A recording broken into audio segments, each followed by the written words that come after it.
It's 6 o'clock, I'm Lee Agnew. The headlines. The showbiz world remembers Cilla Black. Bedford police force under pressure from missing people. And a homeless man refused a house in Watford because of his charity work. BBC Three Counties Radio. The world of entertainment has been paying tribute to Cilla Black, who's died at the age of 72.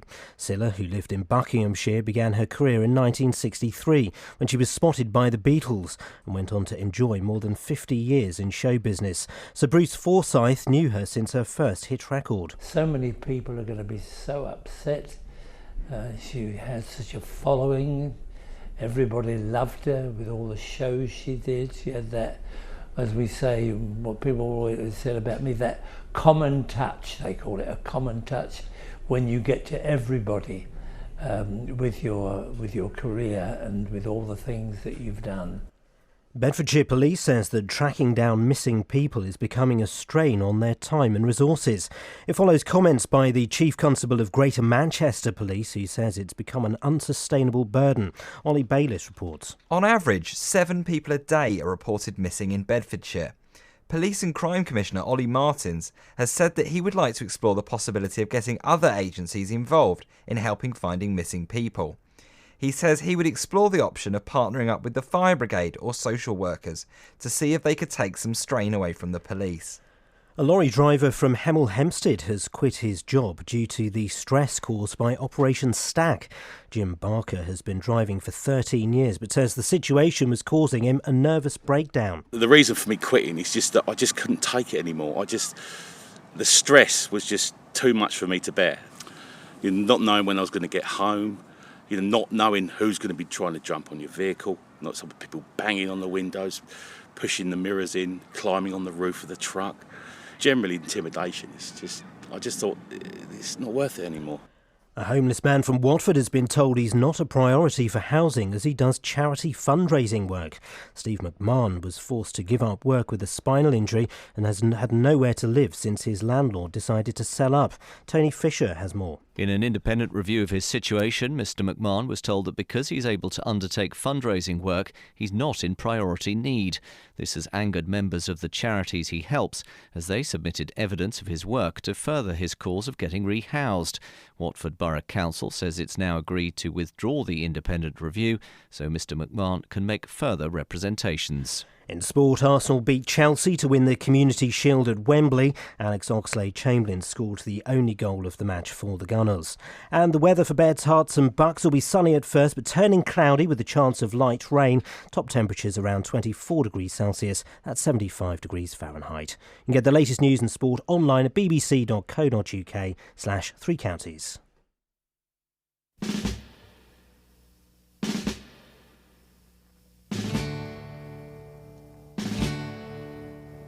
The Eastern world, it is exploding, violence flaring, bullets loading.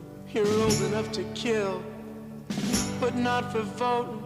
You don't believe in war, but what's that gun you're toting?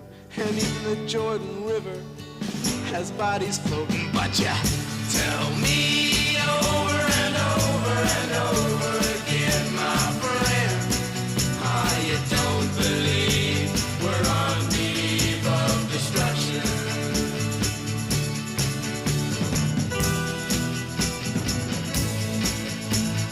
Don't you understand what I'm trying to say?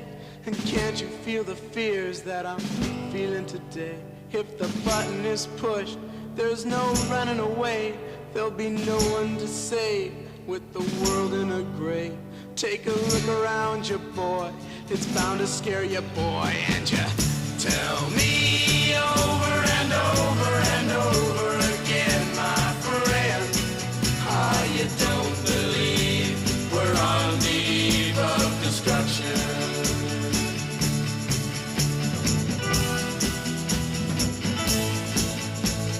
Think of all the hate there is in Red China. Then take a look around to Selma, Alabama. You may leave here for 4 days in space, but when you return, it's the same old place. The pounding of the drums, the pride and disgrace. You can bury your dead, but don't leave a trace. hate your next door neighbor, but don't forget to say grace and tell me over and over and over and over again, my friend, you don't believe we're on the eve of destruction. Oh no, no, you don't believe we're on the eve of destruction.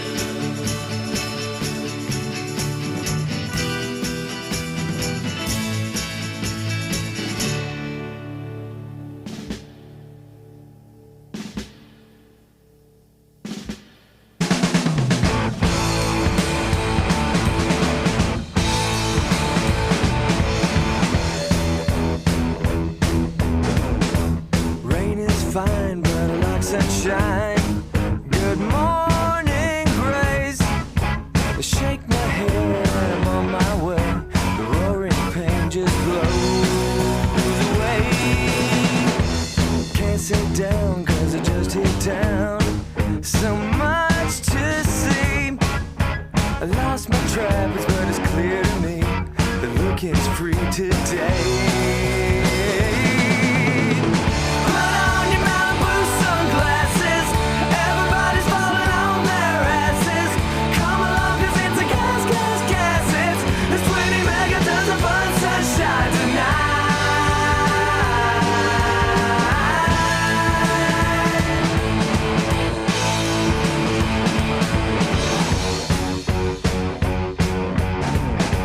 Train my brain and I'm halfway sane.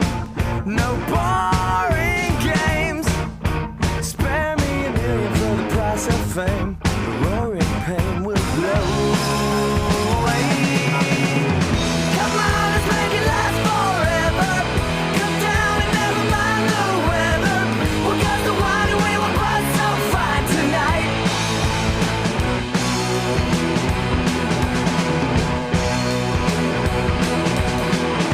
So lighten him up and set me free. Sparkling effervescently. Repetition is the key. Can't make rent, but I got good sense. They won't get me. Paid the line with good intent. Strong cement, now future tense. Put on your Malibu sunglasses. Everybody's falling on their asses. Come along, 'cause it's a gas. It's 20 megatons of fun sunshine tonight.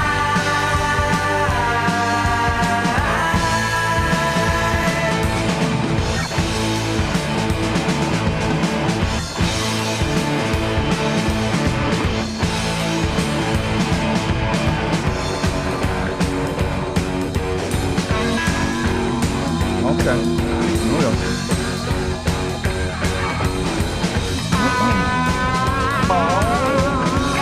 Bend the guitar. Okay, here we go.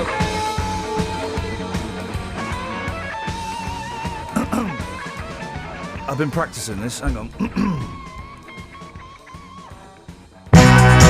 Keep dreaming about darling, ooh, my darling, you're so fine. Oh, yeah. Don't know if words can say. Are you doing the whole song? But darling, I'll find a way to let you know what you meant to me. Singing the whole Guess song. it was meant to be. I'll hold you in my heart as life's most precious part. Whoa, darling, I dream about you often, my pretty girl, yeah. I love the way you soften my life with your Stop love, looking your in my eyes while precious I'm doing love. it. Oh, ooh. I was living like half a man. Okay, that's still on. Then I couldn't love, but now I can. You pick me up when I'm feeling sad, more so than I ever had. Gonna love you every every single night. Yes, I will, 'cause I think you're too doggone out of sight. Oh, darling, This is on air, right? I dream about you often, my pretty girl, yeah. I love the way you soften my life with your love, your precious love. Show finished at 9. Every night, oh darling, keep dreaming about my darling every night. Oh, no, if words can say There's yes, more. I can, Good. but darling, I love you every single day.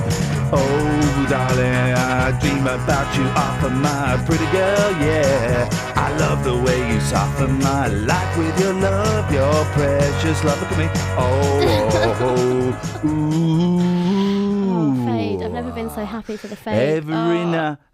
The a cappella ending. Oh. No, there's no one there. Yep. You've not even started the show yet. I No. mean, incredible.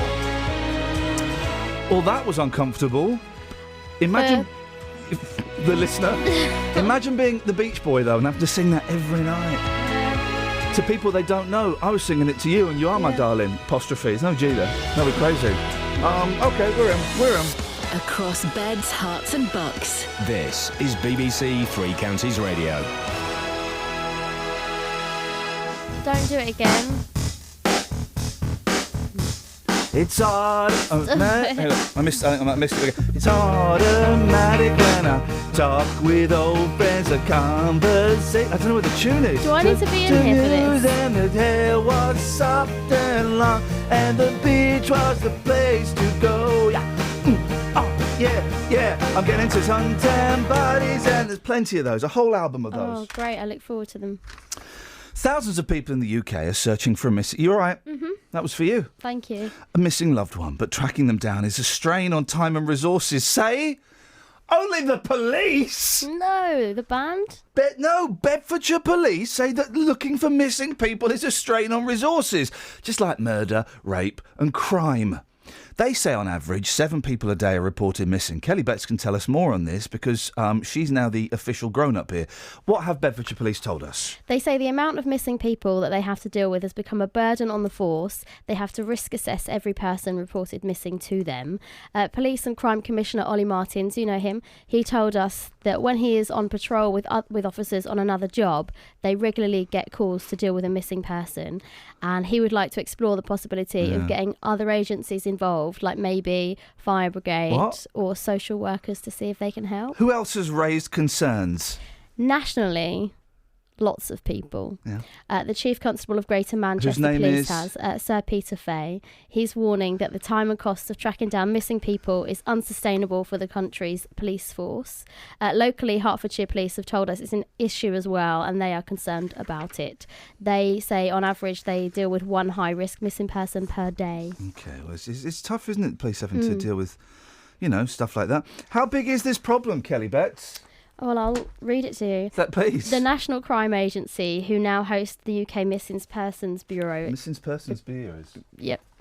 Between 2012 and 2013, so they dealt with 306,000 incidents of missing people, which is on average 838 per day. The vast majority end with no harm coming to the individual, but with almost 97% likely to be found safe and well. Okay, this is what we're going to do. Justin's got a really busy morning this morning, Justin. I just thought of something that we can do. So he's doing a Cilla Black package, as he does. He is our station's Paul Gambaccini. Yep. He's also doing a Who Should Be a National Treasure that isn't. Because Cilla Black's described as a national treasure, Bruce Forsyth is described as a national treasure. Bizarrely, the big lass, the Vicar of Dibley, yes, is described. French. Yeah, is described as a national treasure. I don't think so, Dawn. Oh, I spat at you. Sorry. Yeah, that's right. So I think, for example, national treasures, Jeremy Clarkson. Really? Yeah, I do think he's a genius. I hate him, but I think he's a genius. Jeremy Kyle. So all the Jeremys. All the Jeremys. Anybody called Jeremy. Yeah. And all the illegal immigrants. They're national treasures, right? 03459 455 555 if you want to play along. But also, Justin, I know you're busy this morning. If people could describe Cilla Black in just one word. Just one word, because we're getting all these verbose statements from... Bizarrely, there's a statement from Russell Crowe in the papers about Cilla Black. What was going on there? It's Cilla Black in one word. Kels, is it a risk I can take with you, or should I not bother? Try it. OK, Cilla Black in one word. Lovely. Travel news for beds, cards and bugs. BBC Three Counties Radio. On the trains, there's some problems for Great Northern services. There's a replacement bus between Stevenage and Alexandra Palace. That's because some overnight engineering works have overrun between Coverley and Bowes Park, so that means journeys are an hour longer than usual. On the roads in Milton Keynes, it's quiet at the moment, but there's roadworks in Tickford Street at the Cannons, which could cause some delays. And on the M1, things are moving okay, but there are roadworks between junction 12 for Flitwick and 11 for Dunstable in both directions could cause some delays later on. Samantha Bruff, BBC Three Counties Radio. Hey, Sammy. 6:15, Monday, the 3rd of August of all times. These are your headlines on BBC Three Counties Radio. The world of showbiz is paying tribute to Cilla Black, who's died at the age of 72. Bedfordshire Police says dealing with a growing number of missing person reports is straining its resources. And the homeless man from Watford has been told he isn't entitled to a house because he does charity work.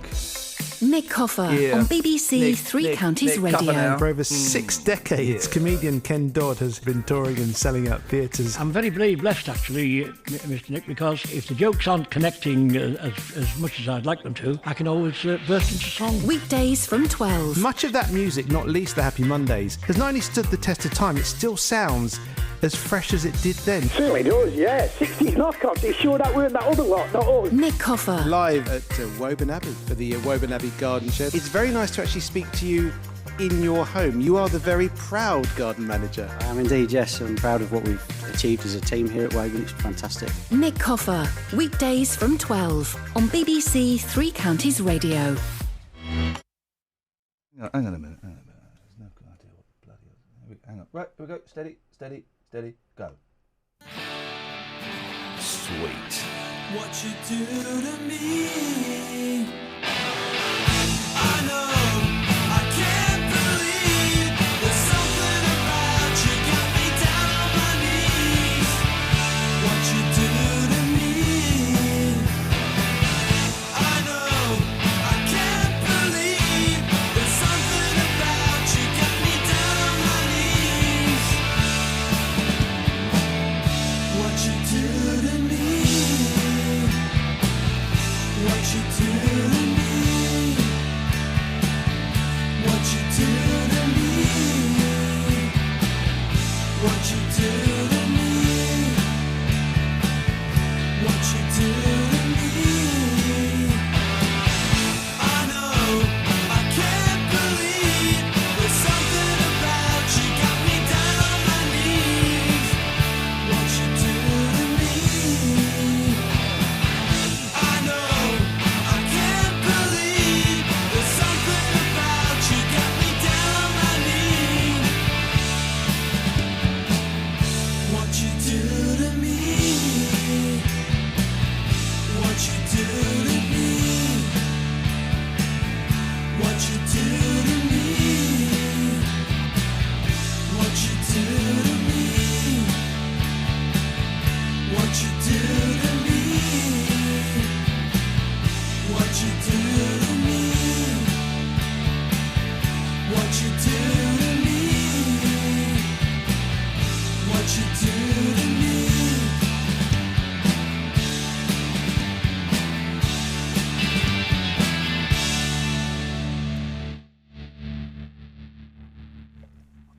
Oh, 03459 455 555 is the telephone number. If you want to give us a call, you're more than welcome to. Now, oh yeah, we're looking for Cilla Black in one word, and who should be a national treasure, who isn't. So far, we've got all of the Jeremys, Kyle, Clarkson et al., illegal immigrants. Who do you think should be a national treasure? Now, Steve McMahon, the name, ring a bell? No, well, let me ring a bell for you. Oh, I've left it out there. He was forced to give up work after damaging his neck and back when he twisted it awkwardly. He then had to be rehoused by the council after his current landlord decided to sell up. Now he's being told that because he's able to fundraise for military charities, he's not in priority need for housing anymore. Dealey's got more on this. Dealey? Morning, boss. What's going on? Yeah, Watford Borough Council, they do not consider Steve McMahon and his dog Lionel a rehoming priority because of his occasional charity work. Yep, you're hearing that right.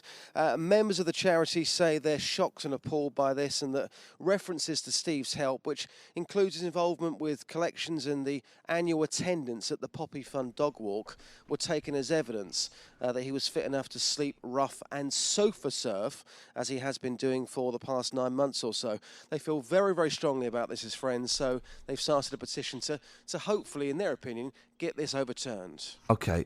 Hang on, who wrote this? What exactly does it... This is an awkwardly worded question. What exactly does it say in the independent assessment of his housing needs? Well, it's very badly worded, that's the first thing, but this is what the reviews manager hired by Watford Borough Council says. There are pictures of you walking your dog at the annual Poppy Appeal sponsored dog walk in November 2014. You were also able to do charity work by fundraising for local military charity collections, and you were also able to help with the upkeep of Lee Farm and Garston Parks during your dog walks by clearing rubbish and also dog mess left by others. You also help other people to train their dogs. The evidence in front of me does not suggest that you will suffer significant more harm as a result of being homeless in comparison to an ordinary person being made homeless. That's what the review says. OK, and Steve has got a lot of support, has he? Absolutely, of course he does, yes. And that, in a sense, is part of the problem. His friend Martin Harrison says that Steve helps out with fundraising for Help for Heroes, also the Royal Marines Charitable Trust, and for the Royal British Legion. Martin says that the council seem to be saying, because he has friends, well, they can look after him. But in a letter to the council, Martin says that Steve's level of depression about his continuing homelessness and his struggle with his use of strong pain relief is notable to all those who know him. And what does the council say? Well, Watford Borough Council's head of housing, Perry Singh, said that, sadly, like much of the UK, Watford is facing an acute housing shortage. Heard that a few times. We currently have 1,937 applicants waiting for a one-bedroom property. The independent review commented on the charity work because the charity. Hang on a second. I'm just starting to get my head around this story. The charity work is a MacGuffin, is a red herring here. It's the fact that he's not incapacitated is what the council is saying. If he was completely incapacitated, then he'd be higher up the priority list. The fact that he can't walk, which I'm imagining a lot of people on that list can't do, so they're obviously a higher priority. Well, I think this is the key quote. That they say, as part of this review, that it showed that Mr. McMahon is able to undertake day-to-day living activities, meaning he is not in priority need. Yeah, that's sad. what they're saying. It's sad, but I think the charity work is a slight. We've been sold as ever such a slight pup there, because it's not because he's doing charity work that he's not getting a house. It's because he can, walk and stuff. Well, there's that, but also his friends, of course, would say that, well, because he knows a lot of people, he could potentially go and live with them. So it's kind of it's a cloudy issue, but obviously that's what the council are saying. His friends are very angry about it. He's angry about it himself. Yeah, I would imagine the 1,936 other people on the housing list are equally angry. Very true. We're going to speak to him later on. It's sad, but I'm not convinced. I'm not convinced it's quite the big story that we are trying to portray here. So I'm pulling back from it ever so slightly. Dealey, Cilla Black in one word, and people who should be national treasures that aren't national treasures. All the Jeremys. You got your Kyle. You got your Clarkson. You got your illegal Ims, of course. National treasures. Yeah, Kyle, for me, 100%. That man is an absolute legend. And do you know what? The reason he deserves it so much is because he's changed people's perceptions about this wonderful country. He's done a lot for the UK. There we go, you see.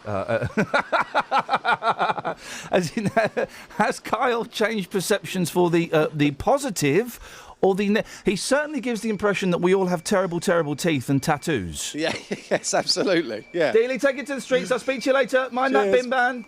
Ta-ta.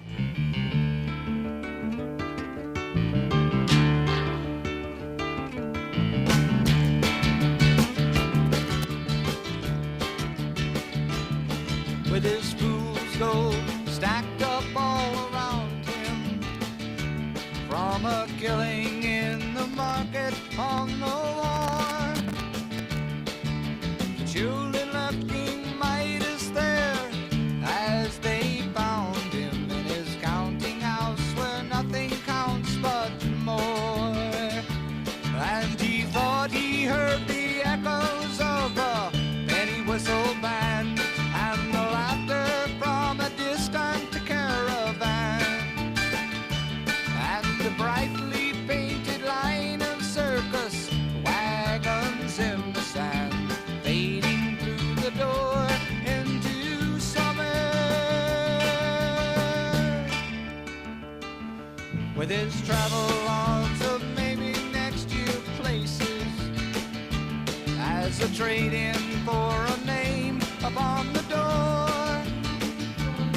and he pays for it with years he cannot buy back with his tears, when he finds out there's been no one keeping score.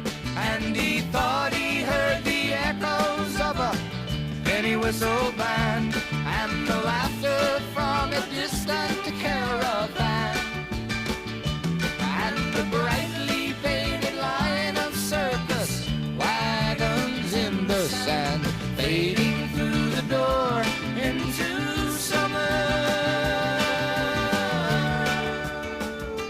Yes, he thought he heard the echoes of a penny whistle band and the laughter from a distant caravan, and the brightly painted line of circus wagons in the sand, fading through the door into summer.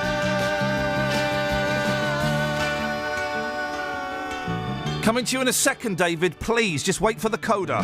Fading through the door into fading through the door into summer. Fading through the door into summer. Yes, David. Yeah. Oh, he's gone. David's gone. Where did he go? Where did David go? I prefaced his phone call with "Please wait for the coda." The coda came and went. Go away. And then David. I don't know. Did David bottle it? Did David vanish? We may never know. I just pray to God that David is alive, and otherwise, that's very sad news for David's family. Sad news for all of us, to be honest. If we've lost another listener, that takes us down to 3.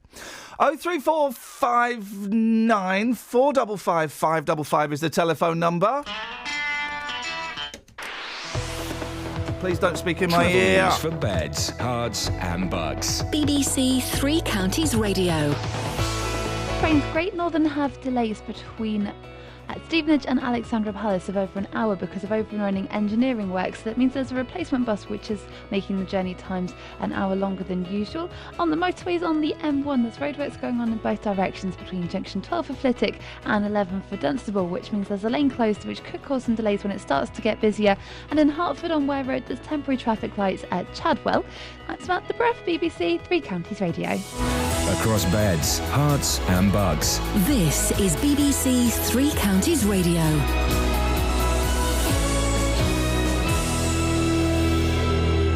It's 6:30. I'm Lee Agnew. The headlines. The world of entertainment has been paying tribute to Cilla Black, who's died at the age of 72.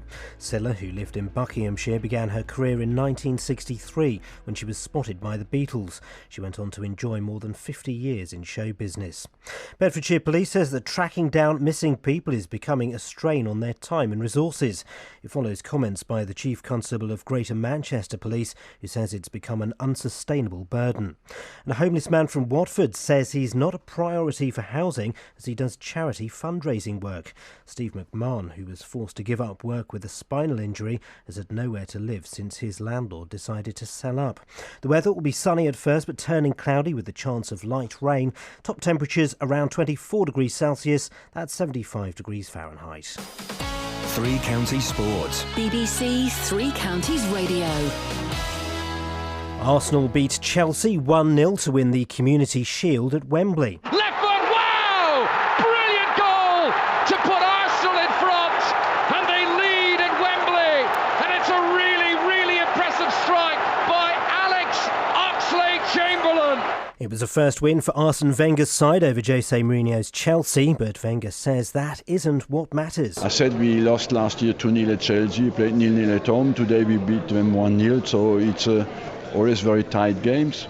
But psychologically, maybe it was an important hurdle for the team to get out of the way. For me, no, because it's Arsenal against Chelsea. It's not the two managers. You want me to play 1 against 1 on the pitch, why not? But I'm ready to do that. But it's two teams who play against each other.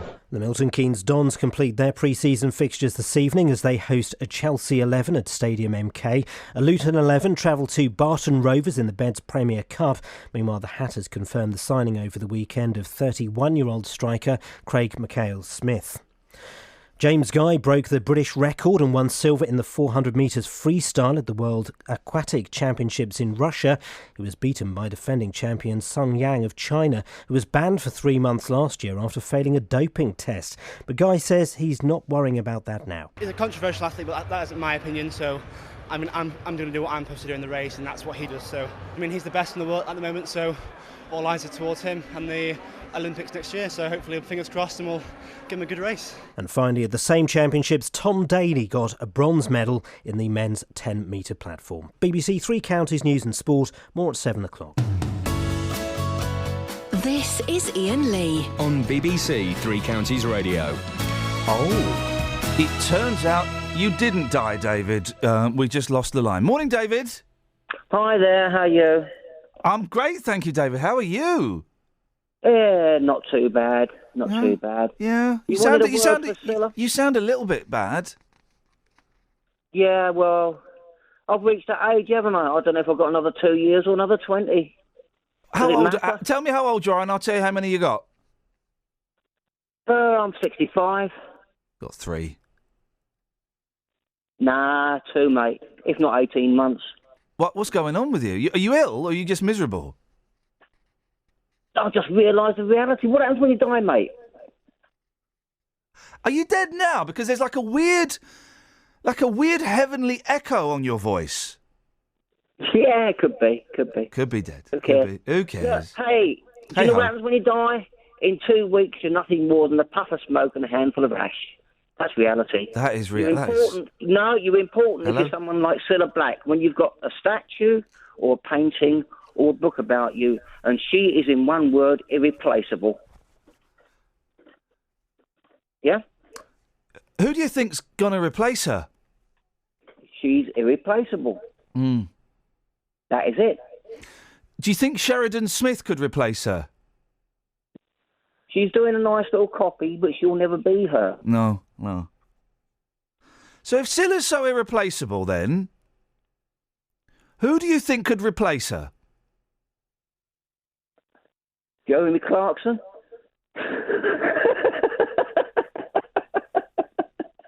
I think you've probably got less than 2 years the way you're going, David. Oh, dear. Well, no, I'll give him that ridiculous answer because, quite honestly, there is no answer. No, there is. The answer to the question is there is no. Here's the thing, right? And I don't want to be all macabre on a Monday, but I'm going to be macabre and a little bit sombre. Yeah. We've lost 2 legends in the space of, 4 or 5 days? Yeah. Well, who's the other one? I can't remember the song she sung now. What? She was world famous at about the same time as Cilla, wasn't she? Hang on, that means we've lost 3. Who was well famous at the time we lost Cilla? No, hang on. What? What was it? I Never Promised You a Rose Garden. The girl who sung that. Who sang that? That wasn't Twinkle. Twinkle. You're not thinking of Twinkle, are you? Because Twinkle died ages ago. No, this is another woman. Just hang on. I beg your pardon, Lynn Anderson. Yeah, that sounds right. Well, in that case, we'll stop the clock because I was going to say we've lost Stuart, the brand Baggs. Right. Rose Anderson from the Lynn Gardens. Yeah. And now Cilla Black. They come in threes. But what if the threes come in threes? That means we've got another 6. Yeah, well, look, do you know what's happening? God's taking his best to his heart because the end of the world's coming. And I say, bring it on, man. Try that one on for size. Flippin' heck. Can I just say, God, I do not say bring it on, man. Wowzers. But fair play, God's taken his best to his heart. Why am I still here? Comes with the feeling of being left. There's the feeling of hate. And the sickening sense you can make it by yourself. Losers Haven is the place I'm staying. Could be lovers, but I would be paying. All our feelings should fall into place. How they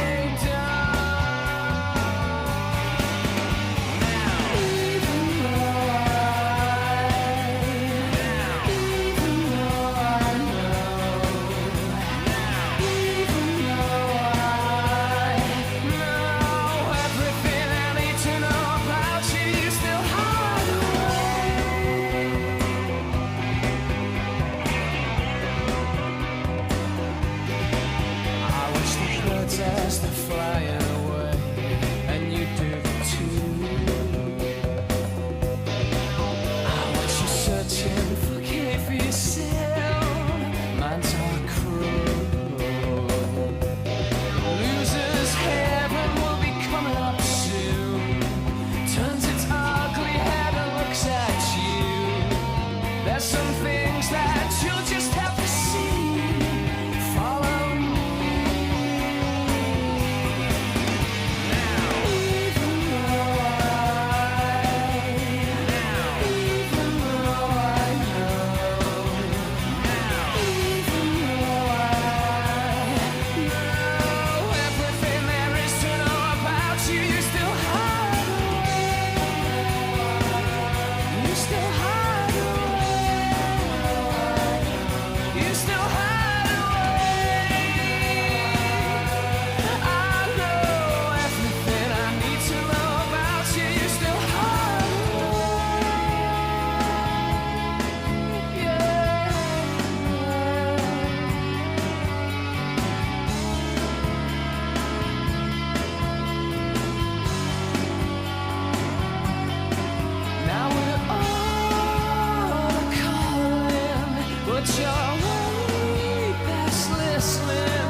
Morning, guys.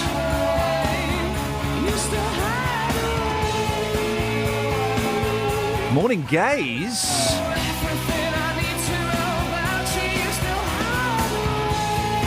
Page 37 of the Mail. Believe it or not, Susanna is 61, and she says she's proof there's no age limit for looking good on the beach. Well, I believe she's 61. Trust me, I can see. No, the reason the gays have got their own police car. Imagine that. Not for keeps. I don't think it's for keeps. Well, I don't know. It's very colourful. Out on patrol, the gay police car. Oh! Oh, hey, did you see Bets? Great to have you back, by the way. Thanks, Blair. Ollie, lovely to have you nearby. Morning. There we go. Bets, you're a really powerful force today, vocally. Right. There we go. Oh. Did you see there was a hitchhiking robot called like Hitchbot or Robot or doing a hitchhiking robot? I don't know. There was a I don't know, mate. There was a hitchhiking robot. This is not even a setup to a joke. But whack that caller through, Ollie.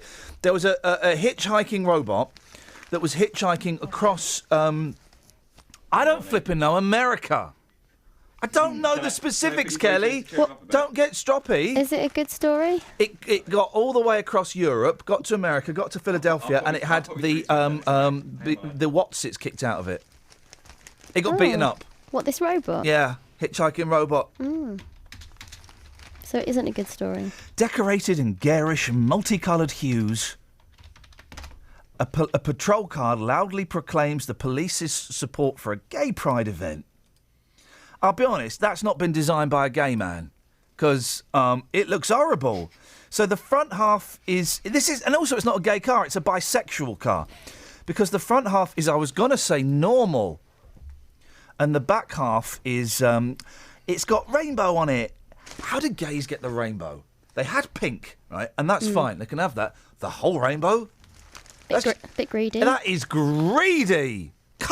Colour greedy, Dennis, he said, almost instantly regretting bringing you into this conversation. No, I woke up this morning, it's been misery since then. I might as well stop in bed for the rest of the day. They make me feel ill. What's your beef, Dennis? You're all miserable this morning. I'm talking about a gay police car. How is that miserable? That's celebratory. Yeah, that was... since I woke up, that's started. You're all on it, honestly. Why are you Cheer up, for God's sake. Well, hang on a minute. You're being more miserable than we've been. I know you make me like that. No, I don't make you like that, Dennis. Yes, you do. Do you want me to rub you up the wrong way? No, it's just that I woke up. And you started being miserable. When have I been miserable? It's a lovely day. Go out and enjoy it while you can. You never know, it might be your last day. So is that go a out threat? and enjoy. Are you threatening me? Because I feel threatened, so that makes it a threat, whether the threat was intended or unintended. No, it's just good advice. Enjoy every day. Well, thanks for calling, Dennis. Get up and kick the bucket, and if it doesn't hurt, you're dead. Hello, Three Counties. Hello, is Kelly there, please? Oh, Hi, you're on the Andy. phone to someone. Sorry, I thought you were talking to me. What is going on with people today? There's a weird vibe in the air. We've lost the Princess of Hearts. Sussex police spent almost £230 giving the crime-fighting vehicle and a motorbike, so not that much money, a lurid makeover for the event in Brighton at the weekend. Plastered with stars and a rainbow, symbol of the gay pride movement. They've not got stars as well, have they? The additions to the livery were carried out by Blue Light Graphics Limited in Burgess Hill, West Sussex, and will be stripped off again after the celebrations.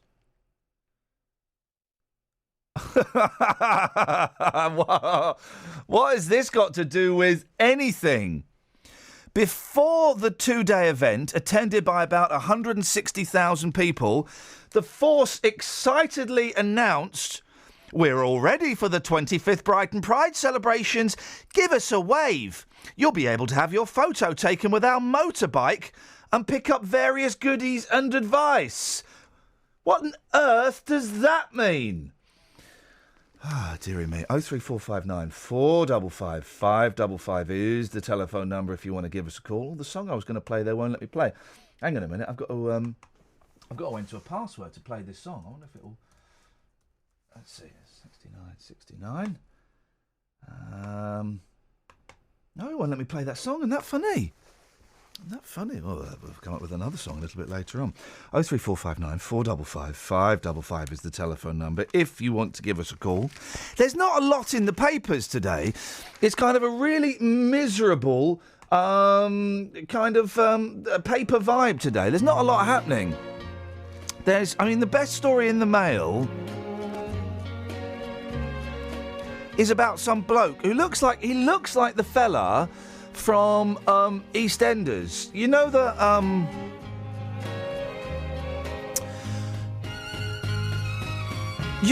the bald fella from EastEnders who got buried alive at Christmas, like about 6 years ago, by the girl who's I quite like. Anyway, looks like him.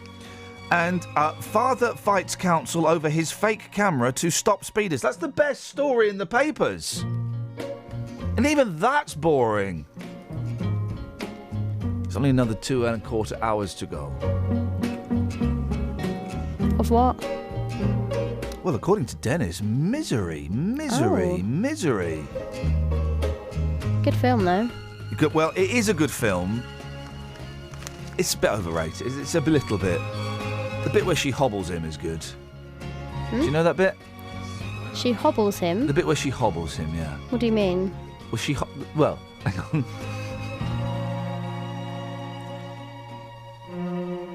The bit where she hobbles him is good, but the rest, I would say, is a bit... Are you Googling the word hobble? Yeah. Okay. Yeah, that is bit. Yeah. That is bit. That is bit. That is whiz bit. I mean... It's Monday, guys. Come on, give us a break. Hey, we're the Monkeys. Even this song is making me feel sad. Oh, I'm sorry. You wanted to say something? People say we monkey around. Oh, yeah. Look We're at my eyes and do too it. busy singing. Yeah, oh, yeah. To something. Even my 3-year-old knows the words. Fair play. I make him listen to it all the flipping time. Travel news for beds, cards and bugs. BBC Three Counties Radio. The M1 is starting to get busy southbound from junction 10 for Luton Airport to 9 for Redbourne. And it's also slow on the M25 anti-clockwise from junction 21 for the M1 to 19 for Watford. And in Bricketwood, the M25 junction 21A roundabout's busy. On the trains, the Great Northern services between Stevenage and Alexandra Palace are affected by overrunning engineering works between Cuffley and Bowes Park, so they're running with 20-minute delays. And the 7 o'clock train from Stevenage to Moorgate has been cancelled. Samantha Bruff, BBC Three Counties Radio.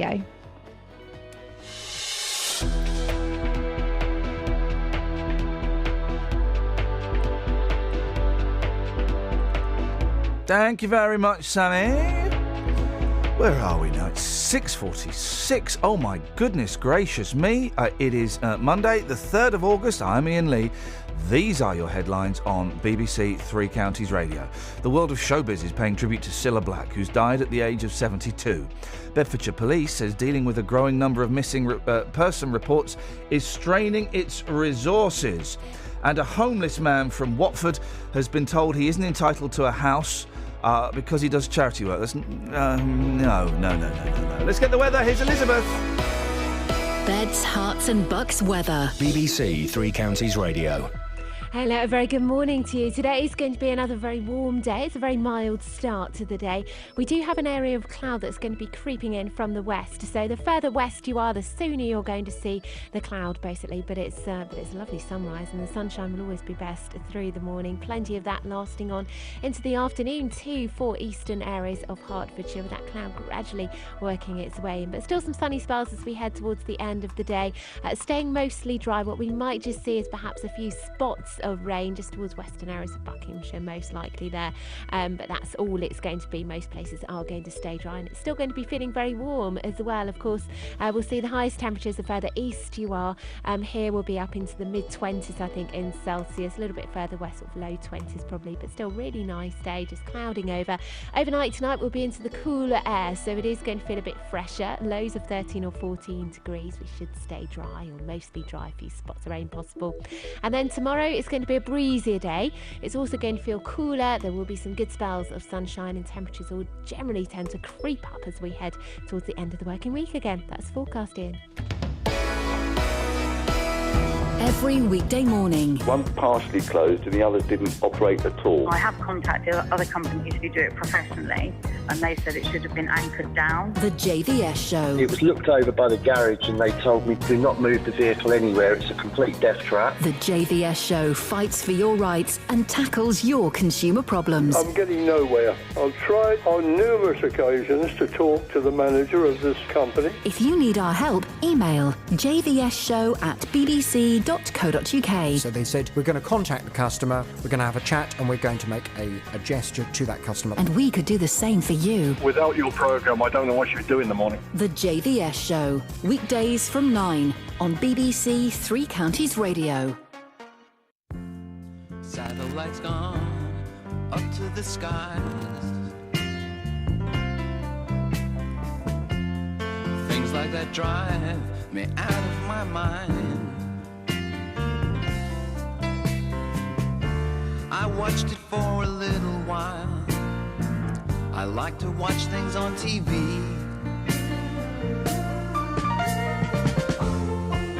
Satellite of love. Satellite of love. Satellite of love. Satellite of. Satellite's gone way up to Mars. Soon it'll be filled with parking cars. I watched it for a little while. I love to watch things on TV. Satellite of love. Satellite of love. Satellite of love. Satellite of. I've been told that you've been bold with Harry, Mark, and John. Monday and Tuesday, Wednesday to Thursday with Harry, Mark, and John. Satellites gone up to the skies. Things like that drive me out of my mind. I watched it for a little while. I love to watch things on TV. Satellite of love. Satellite of love. Satellite of love. Satellite of.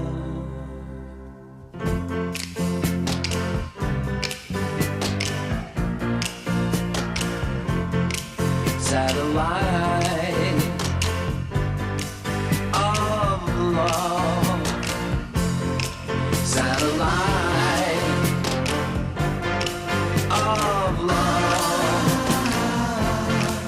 Satellite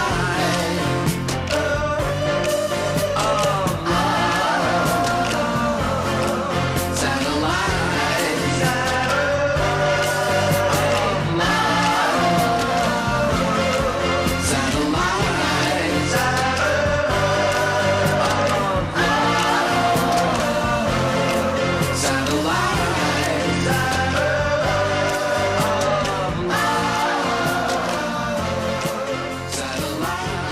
So the hunters are fighting back.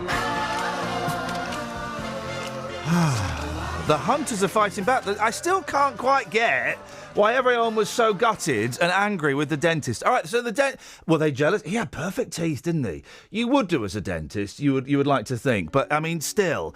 Are you still angry about the dentist, Just, or have you gotten over it now? No, I'm still angry, actually. Hey, come on, let it go.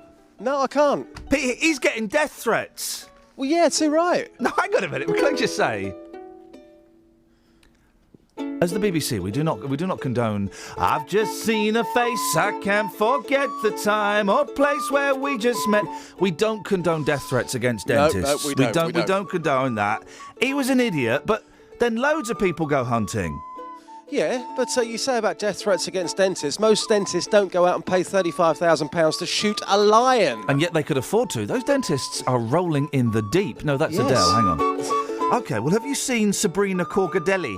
No, hang on, let me try that again. Hang on. Have you seen Sabrina Corgatelli? That was better. Have you seen her?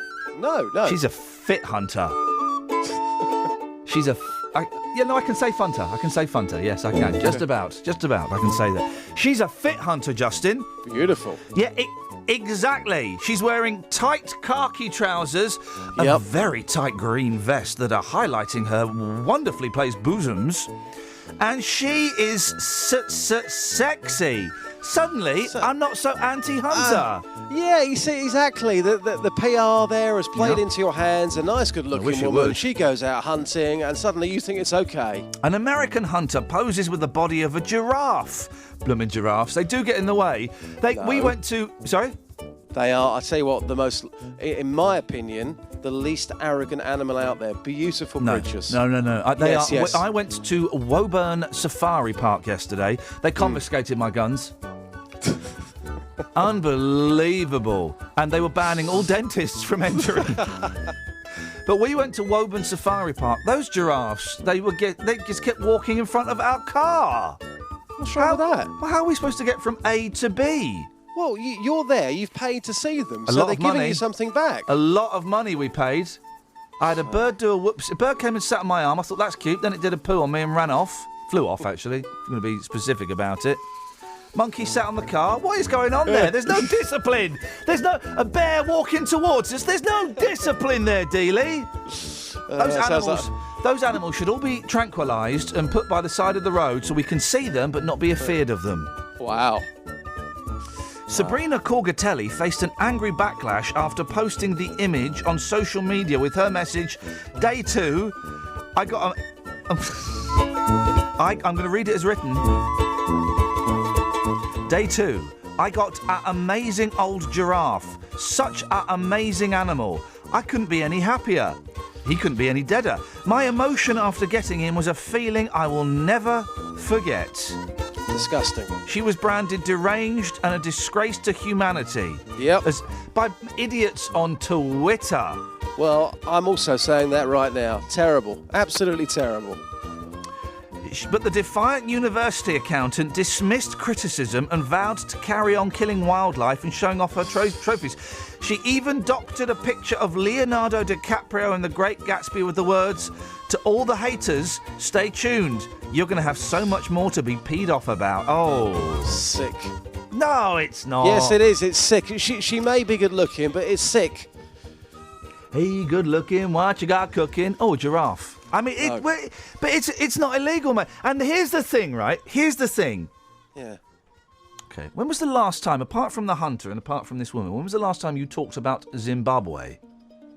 A very long time ago. Yeah. Because you know, like, there are kids starving over there, and you know that they live under a really almost fascist regime, and you know that there are land grabs going on there, and you go over there and you talk to a Zimbabwean about Cecil the Lion, they go, who? Cecil the Lion? What? Sorry, I've got to go. I've got to go and try and scavenge some food for my kids to eat.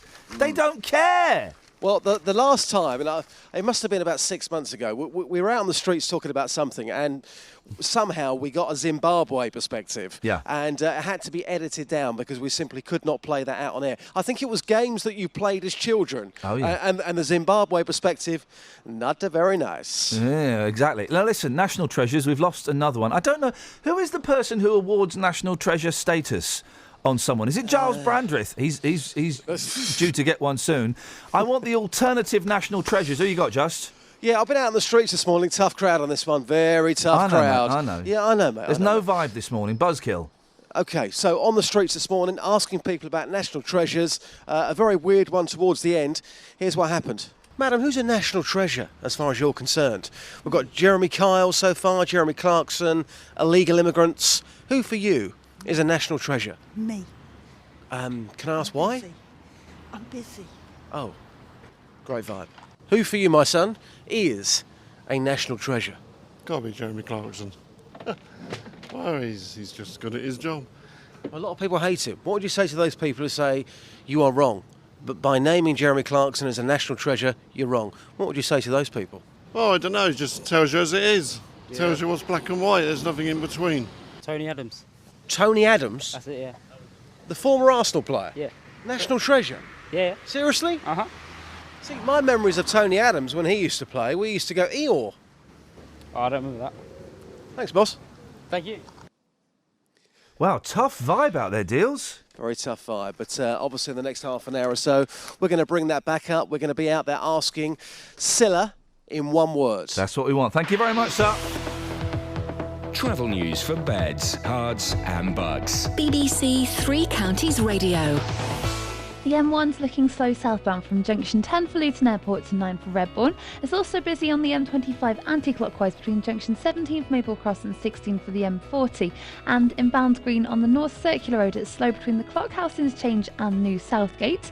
On the trains, Great Northern have 20-minute delays between Stevenage and Alexandra Palace. That's because of overnight overrunning engineering works between Cuffley and Bowes Park. And the 7:20 train from Hertford North to Moorgate has been delayed. Samantha Bruff, BBC Three Counties Radio. Thank you very much, Sammy. Scylla in one word, alternate national treasures and whatever else you fancy. Here's the news with Lee. Local and vocal across beds, hearts and bucks. This is BBC Three Counties Radio.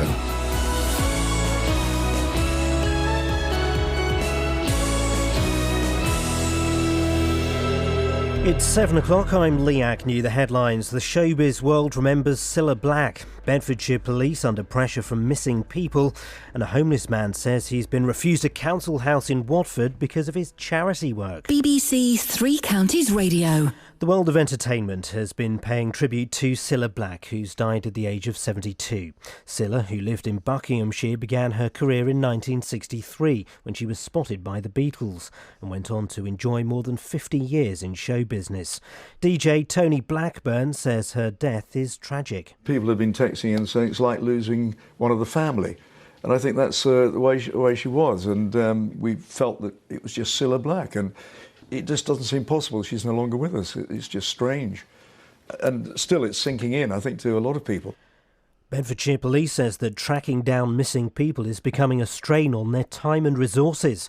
It follows comments by the Chief Constable of Greater Manchester Police, who says it's become an unsustainable burden. Ollie Bayliss reports. On average, 7 people a day are reported missing in Bedfordshire.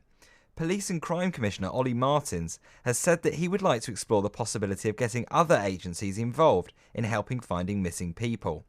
He says he would explore the option of partnering up with the fire brigade or social workers to see if they could take some strain away from the police.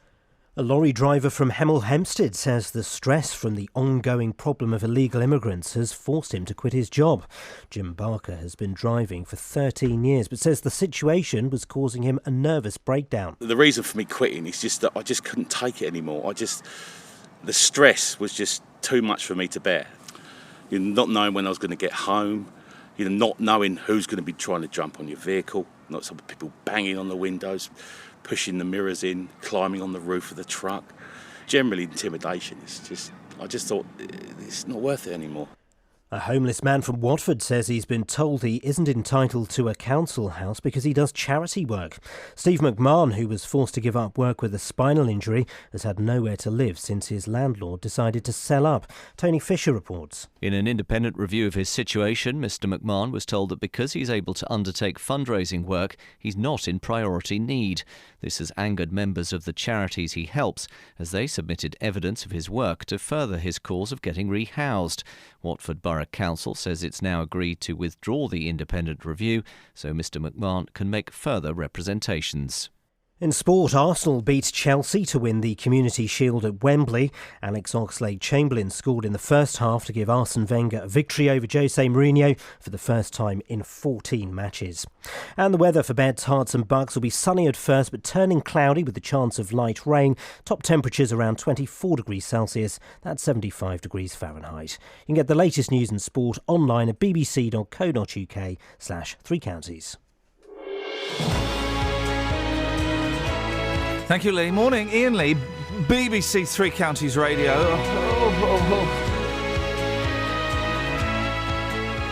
Kelly, am I right in thinking, by the way, great to have you back. Thanks, Blair. Am I right in thinking that the text machine is not working? Or we've had no texts? No, we've got some text. Because I've got a blank screenage here. Have you clicked refresh? I don't know. Is this on phone box you're looking at? Oh, click X and reload. Oh, I'm not that bothered.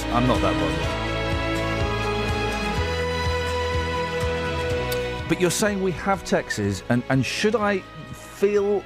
Excuse me. Should I feel the need to fill because of, I don't know, lack of vibe or anything like that?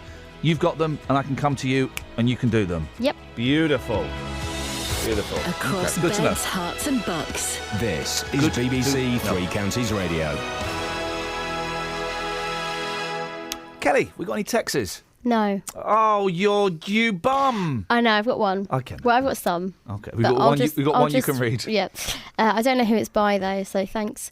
Dave Luton, a national treasure. Where would we be without him? Hey, do you know what? That's not a bad idea, actually. That Dave Luton can totally be a national treasure. If only he were here to talk for himself. That would be awesome, wouldn't it? Oonga. There he is. Oh, dear, yes. A guzzler. Yes. Have I won? Yes, you have. You've won your place in the hearts of people of beds, cards and bugs. 03459 455 555 is the phone number if you want to give us a call. Not only was it stuttery, it was also very, very spittle-based. Thousands of people in the UK are searching for a missing loved one, but tracking them down is becoming a burden on Bedfordshire Police's time and resources. They say on average 7 people a day are reported missing. It follows comments by the Chief Constable of Greater Manchester Police, who says that spending police time on finding missing persons has become unsustainable.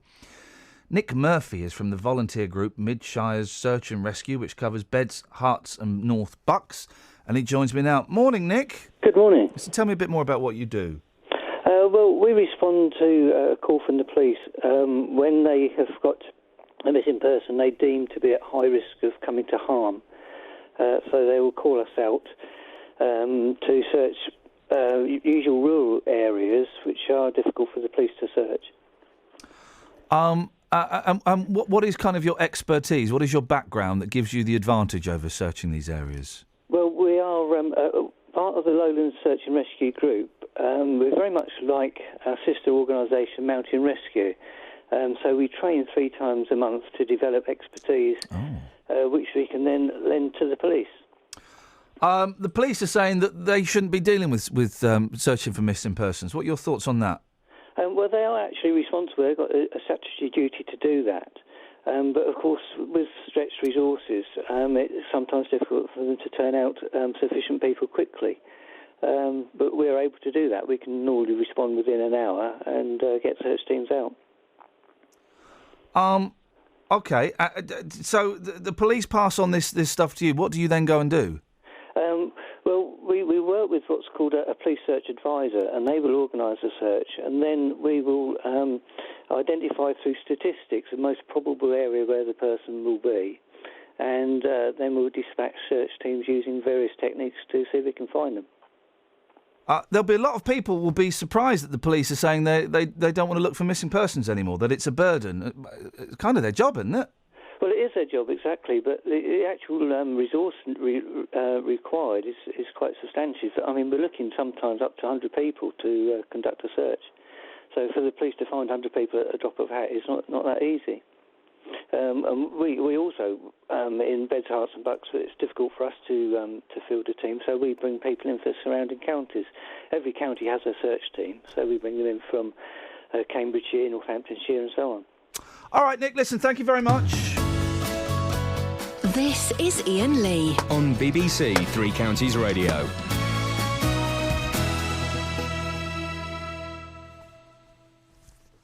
Yay close, dear listener. Wouldn't it be great to get some guests that were connected to the actual story? I don't know. 03459 455 555 is the telephone number if you want to give us a call. You can text 81333, start your text 3CR, or you could, of course, always send us an email, or they could even... Kelly, why don't you tell the listener about the podcast? Sorry, say that again. Why don't you tell It's the on listener phone. about... forget those losers. Why don't you tell the listener about the podcast they can download? Oh, it's really good. Are you talking about your one? No! Yeah, of course I'm talking about it. Why don't you do a BBC Introducing podcast? We're not allowed. Why? Well, the show's an hour long anyway, so you could just get that. I suppose so. Suppose. Oh, okay. Yeah. Well, and your podcast is hilarious. It has good bits. That's great. And it has some bad bits. It has some bad bits. That's great news. That's great news for everybody concerned. I'm just going to go and shoot myself in the head. Is that okay, guys? Anyone mind? There's a voice that keeps on calling me down the road. It's where I'll always be. Every stop I make a new friend.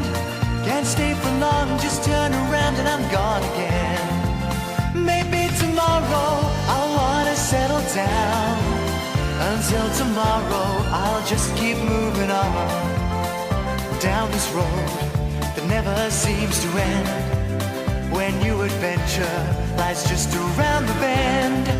So if you wanna join me for a while, just grab your hat, come travel light, that's hobo style. Maybe tomorrow I'll wanna settle down. Until tomorrow, the whole world is my home. So if you wanna join me for a while, just grab your hat, come travel light, that's hobo style. Maybe tomorrow I'll wanna settle down. Until tomorrow, I'll just keep moving on.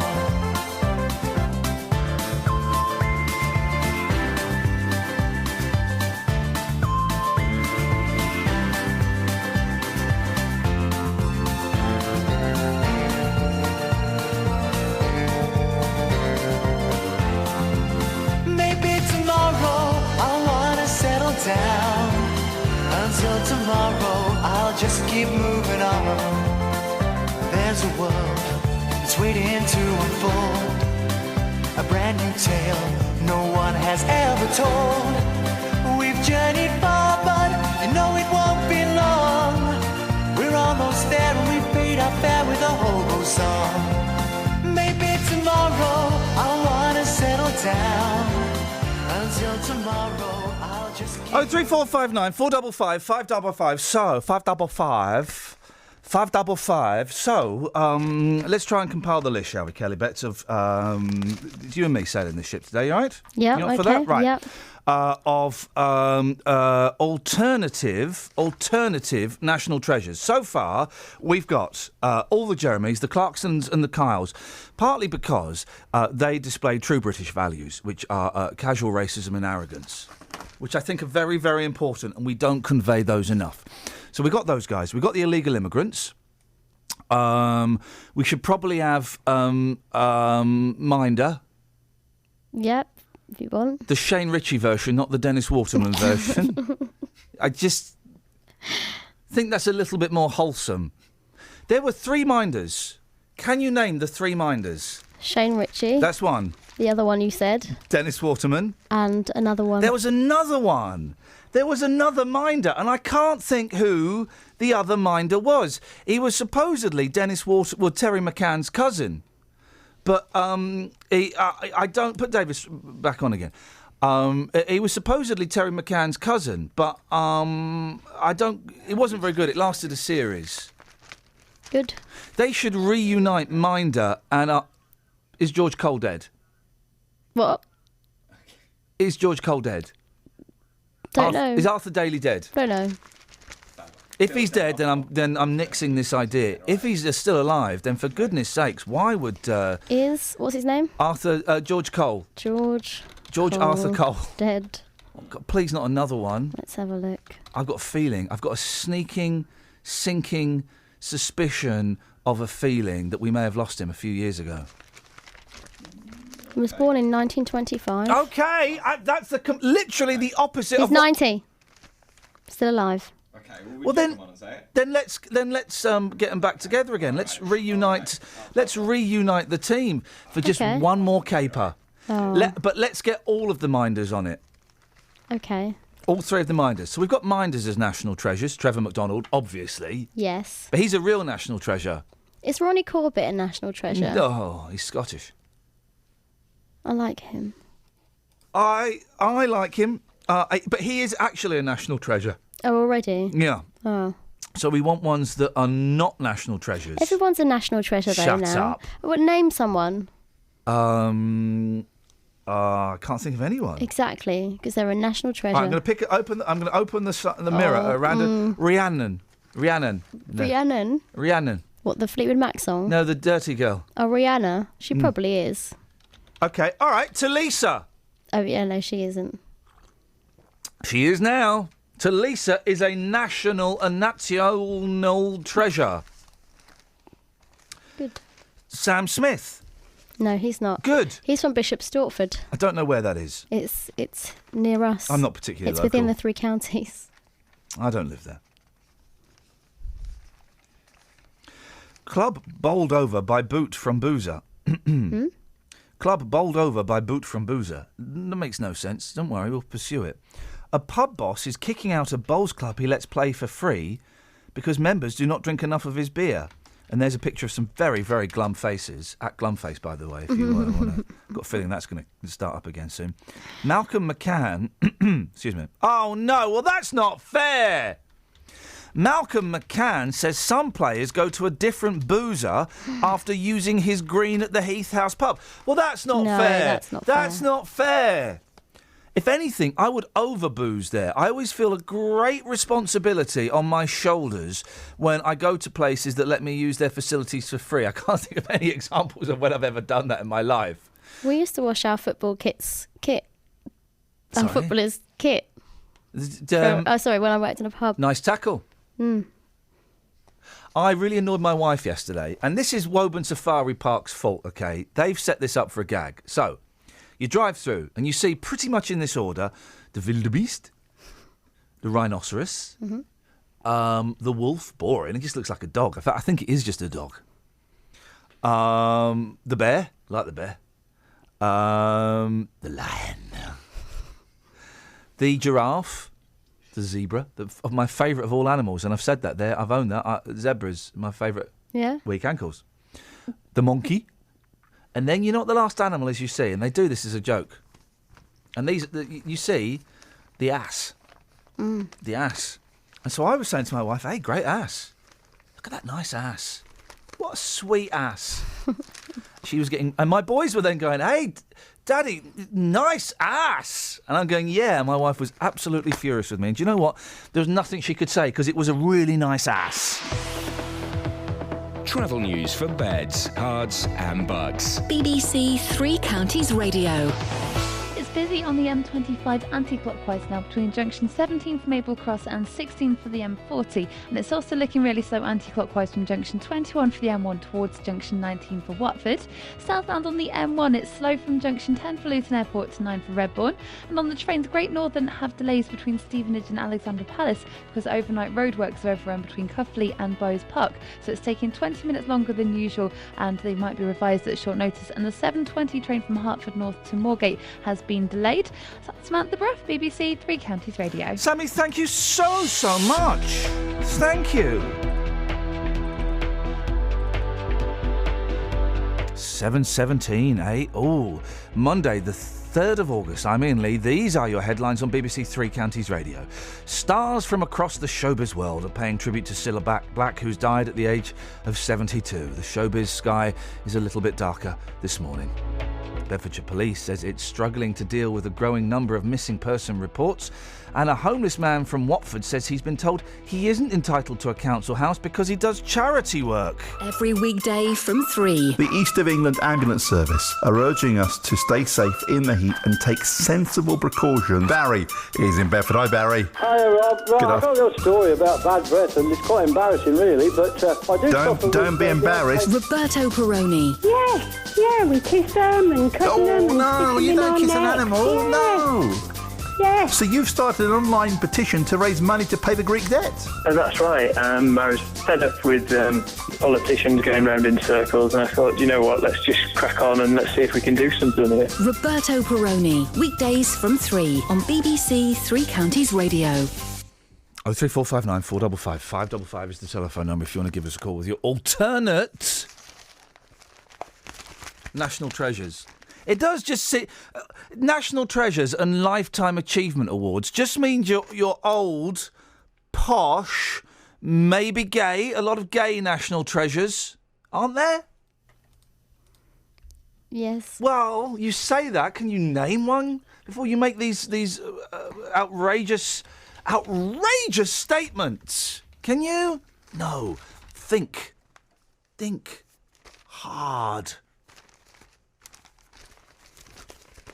But national treasures and lifetime achievement awards, they just seem to. Oh, you're going to die soon. We'll give you national treasure status, shall we? We'll give you a lifetime achievement award. What do you have to do? What are the steps to be a national treasure?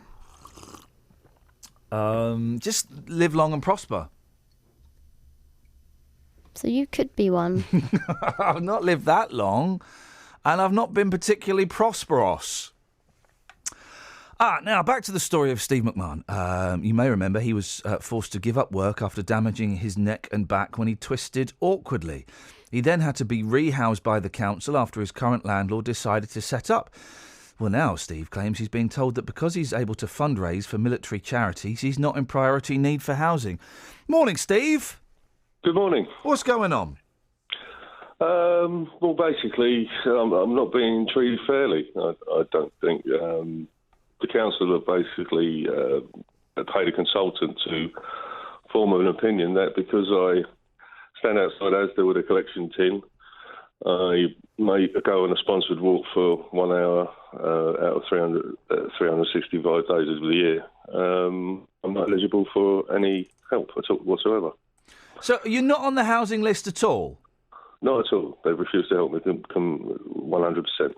Right, but it's not because you do charity work, though, is it? It's because you are able to present yourself in perhaps a slightly more, I know we've spoken before, and that you do have a lot of pain, but you're perhaps not as badly off as some other people.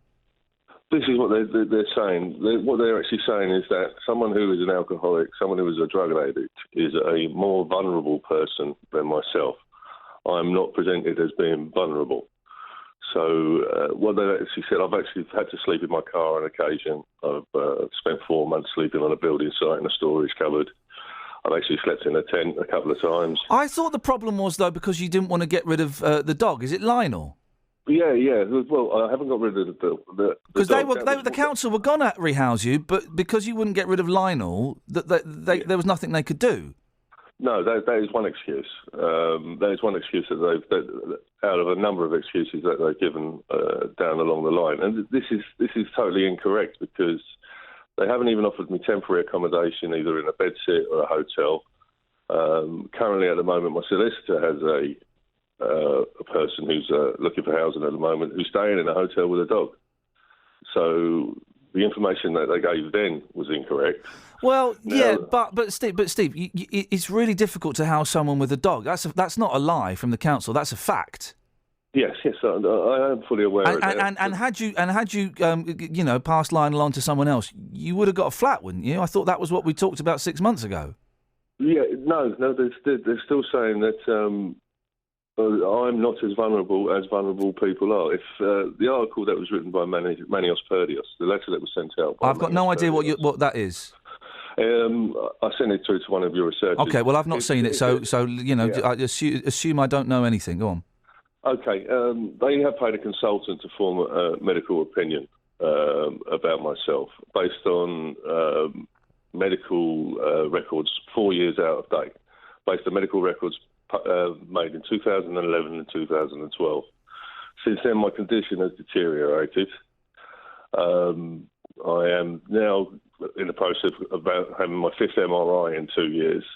I'm on increased medication. I've had over 20 epidurals in my neck and spine, and I'm due to have further nerve blocks in my neck and spine. But the council have deemed that I'm not as vulnerable as an alcoholic or a drug addict. I don't know why you keep bringing alcoholics and drug addicts into it.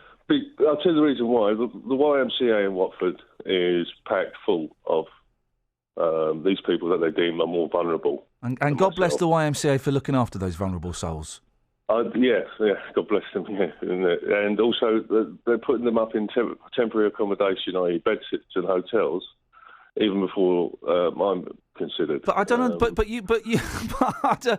We're playing who's worse off. Who's worse off? Are you saying that these people shouldn't be put in a YMCA? No, I'm not saying that at all. I just want to be treated on the same sort of level as them. I want to be treated on a level playing field. At the moment, they're just refusing to help me totally down the line. They're just saying that, no, they're not going to help me. But you're not. Well, I thought that they were saying they were going to help you, but you're just not a priority. Yeah. So they are going to help you. So they are going to help you. They're not going to help me, no. They're saying that I am not priority need. No, well, yeah, OK, forget the priority for a second, and I've got the description of what priority is, and you don't fit it. Well, that's what they're saying. I don't fit into any of their boxes. But, well, no, you don't fit into the priority. Look, I've got the law in front of me. A person has priority need for housing if he is vulnerable as a result of old age, mental illness or handicap or physical disability or other special reason, or with whom such a person resides or might reasonably be expected to reside. Well, you've mentioned two there, physical disability and handicap.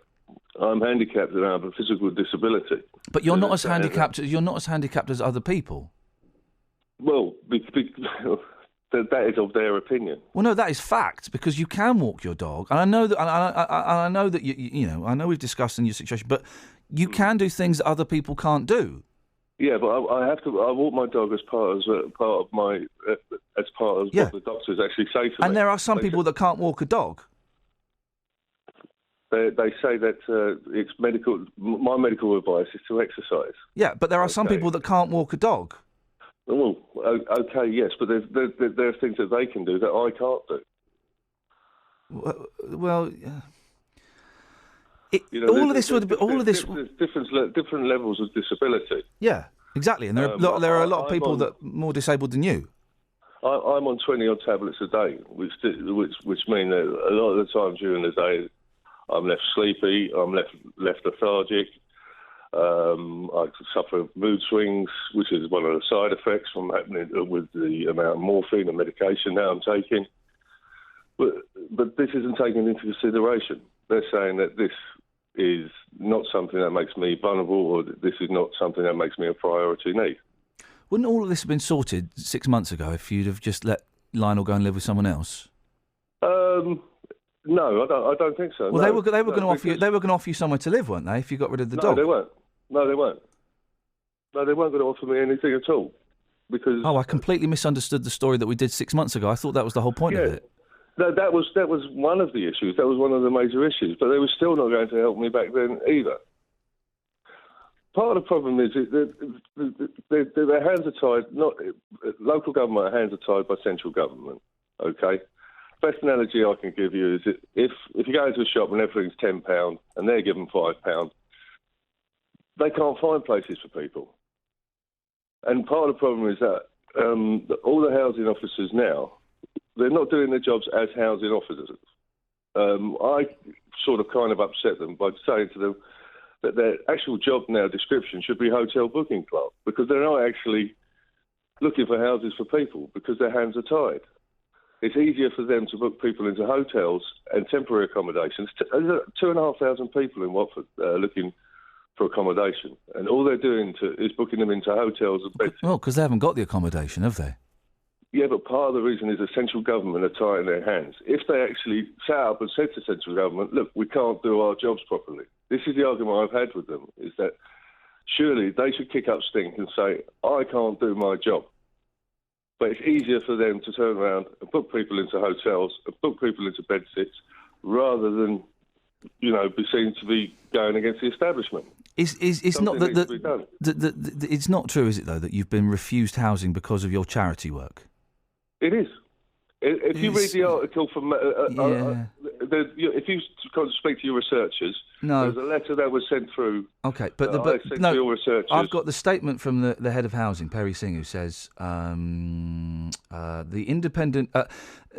Steve's charity work is in no way being criticised. The independent review commented on the charity work because, along with a significant amount of other evidence, it showed that Mr. McMahon is able to undertake day-to-day living activities, meaning he's not in priority need. So they're not saying, oh, it's because you're doing stuff for a charity. They're saying it's one of many examples of you displaying the fact that you may have physical incapacities, but you are more physically able than a significant number of other people. Well, what they're saying, to quote them, what they actually said was, it clearly shows that you are not significantly more vulnerable than ordinarily vulnerable. Yeah, so it's not saying because you're doing charity work. So that's a little bit misleading, a little bit unfair on the council for you to say that. No, I don't think it's correct. If you read I'm not going to read it, Steve. Why don't you read the bit to me that says because you do charity work, they're not going to give you a house? From Manuel Perdios said that because I do charity work, it doesn't make me vulnerable.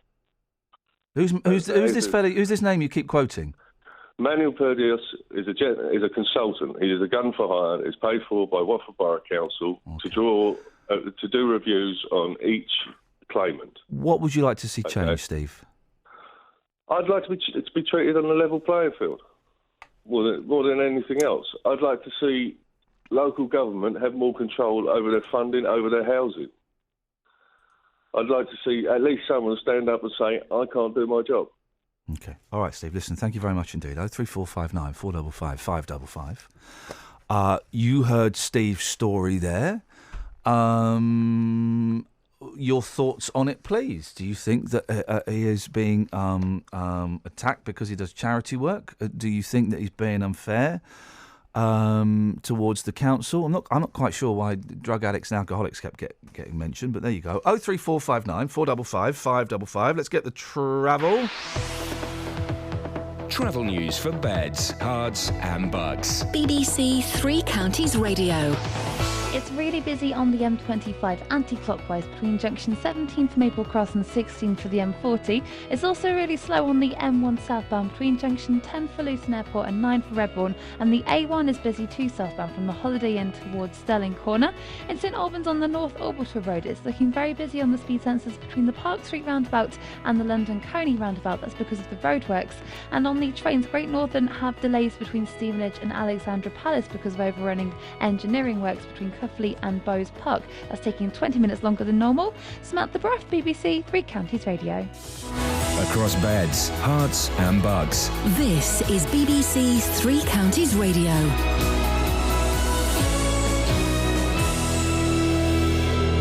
It's 7:30. I'm Lee Agnew. The headlines. The world of entertainment has been paying tribute to Cilla Black, who's died at the age of 72. Cilla, who lived in Buckinghamshire, began her career in 1963 and went on to enjoy more than 50 years in show business. Bedfordshire Police says that tracking down missing people is becoming a strain on their time and resources. It follows comments by the Chief Constable of Greater Manchester Police, who says it's become an unsustainable burden. And a homeless man from Watford says he's been told he's not a priority for housing as he does charity fundraising work. Steve McMahon, who was forced to give up work with a spinal injury, has had nowhere to live since his landlord decided to sell up. The weather will be sunny at first but turning cloudy with the chance of light rain. Top temperatures around 24 degrees Celsius, that's 75 degrees Fahrenheit. Three Counties Sports. BBC Three Counties Radio. Arsenal beat Chelsea 1-0 to win the Community Shield at Wembley. Left foot, wow! Brilliant goal to put Arsenal in front, and they lead at Wembley. And it's a really, really impressive strike by Alex Oxlade-Chamberlain. It was a first win for Arsene Wenger's side over Jose Mourinho's Chelsea, but Mourinho says it was an undeserved defeat. The best team lost. The team with more initiative, the team that wants more to play, the team that wants more to create lost. But that's football. And the team that defends very well, that accumulate 10 players behind the ball, that accumulate 9 players in front of the box. I always think that the team that plays very well defensively deserves credit for that. The Milton Keynes Dons complete their pre-season fixtures this evening as they host a Chelsea 11 at Stadium MK. A Luton 11 travel to Barton Rovers in the Beds Premier Cup. Meanwhile, the Hatters confirmed the signing over the weekend of 31-year-old striker Craig McHale-Smith. Tom Daley got a bronze in the men's 10-metre platform at the World Aquatics Championships in Russia. Daley was 9th after the second of 6 rounds, but says there's always an opportunity to recover from a poor start. I knew I was down in 9th place, but I know that with diving you can change the leaderboard within like a blink of an eye, because with the degree of difficulty that I've got, someone does a dive and gets 8s and thinks, oh yeah, that's pretty good, that'll get them like say 85 points, whereas if I go and do one for 9.5, it'll give you 100 points. So it kind of, you know that you can catch up pretty quickly, but you have to do it pretty well. And that's BBC Three Counties News and Sport, with more at 8 o'clock.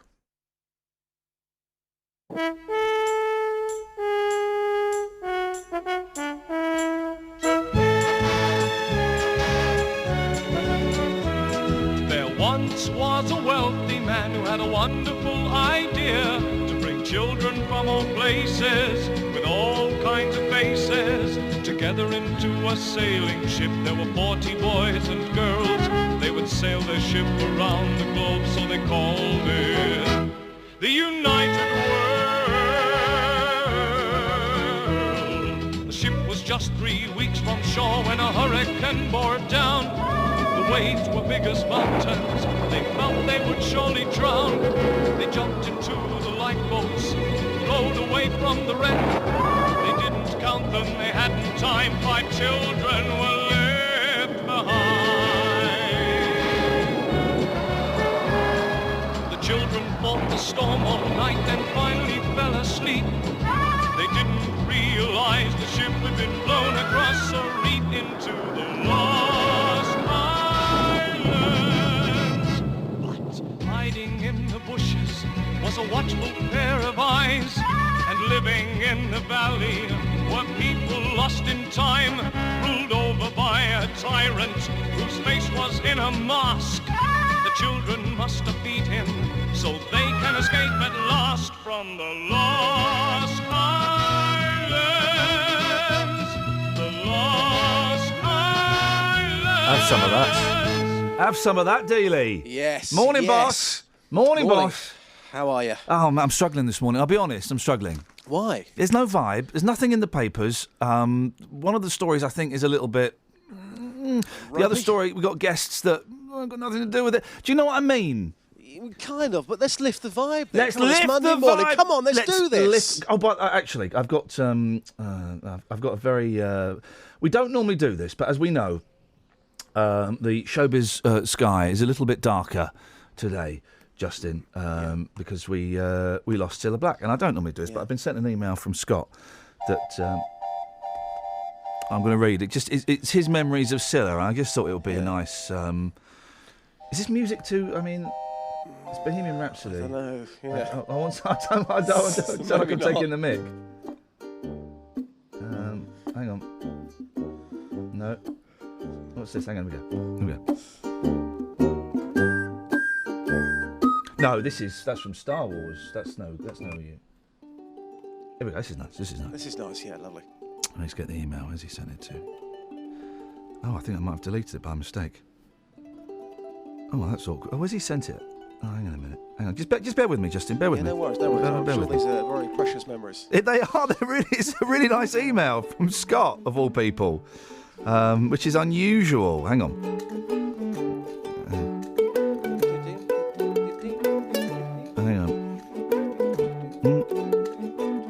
Hang on. Hang on. 03459 455 555. Kelly? Mhm. Yeah? You all right? Yeah, you. I'm just trying to find that email. Okay, it's from Scott, Memories of Cilla. And this is an appropriate song. You know. She'll be laughing. Why are you laughing? No, she'll be laughing. She'll be smiling down with a fag on, a glass of bubbly. I don't know if she smoked. I remember is Memories of Cilla from Scott. I remember watching our Cilla, as I like to call her, on the television when I was younger. Most notably for her work on Blind Date, where she paved the way for the future great Paddy McGuinness.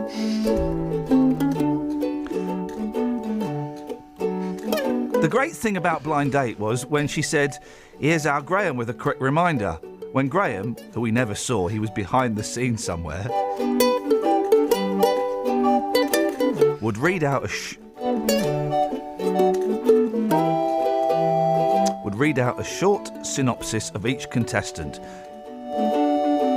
Usually with a funny last line, lol. So yes, that was good.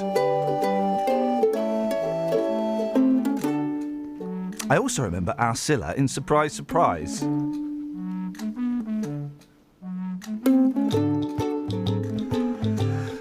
Where she would surprise people with a long-lost sister or brother. I didn't know that was coming. Where she would surprise people with a long-lost sister or brother. Sometimes it would be sad. I didn't know the whistle was coming, that's what I'm laughing at. Sometimes it would be sad, where a mum would have neglected her children through drug abuse.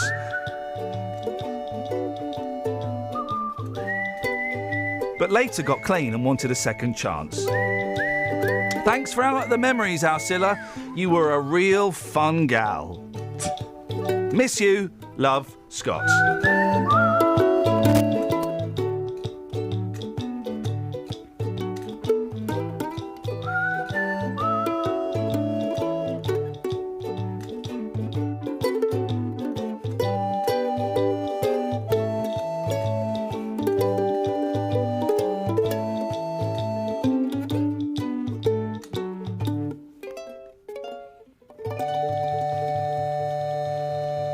Thank you for that, Scott. That was lovely. That was very, very touching. Beautiful. Very nice. I never got to work with Scylla myself, but I certainly used the building that she'd been in several years before, and you could just feel the vibe. The vibe was there.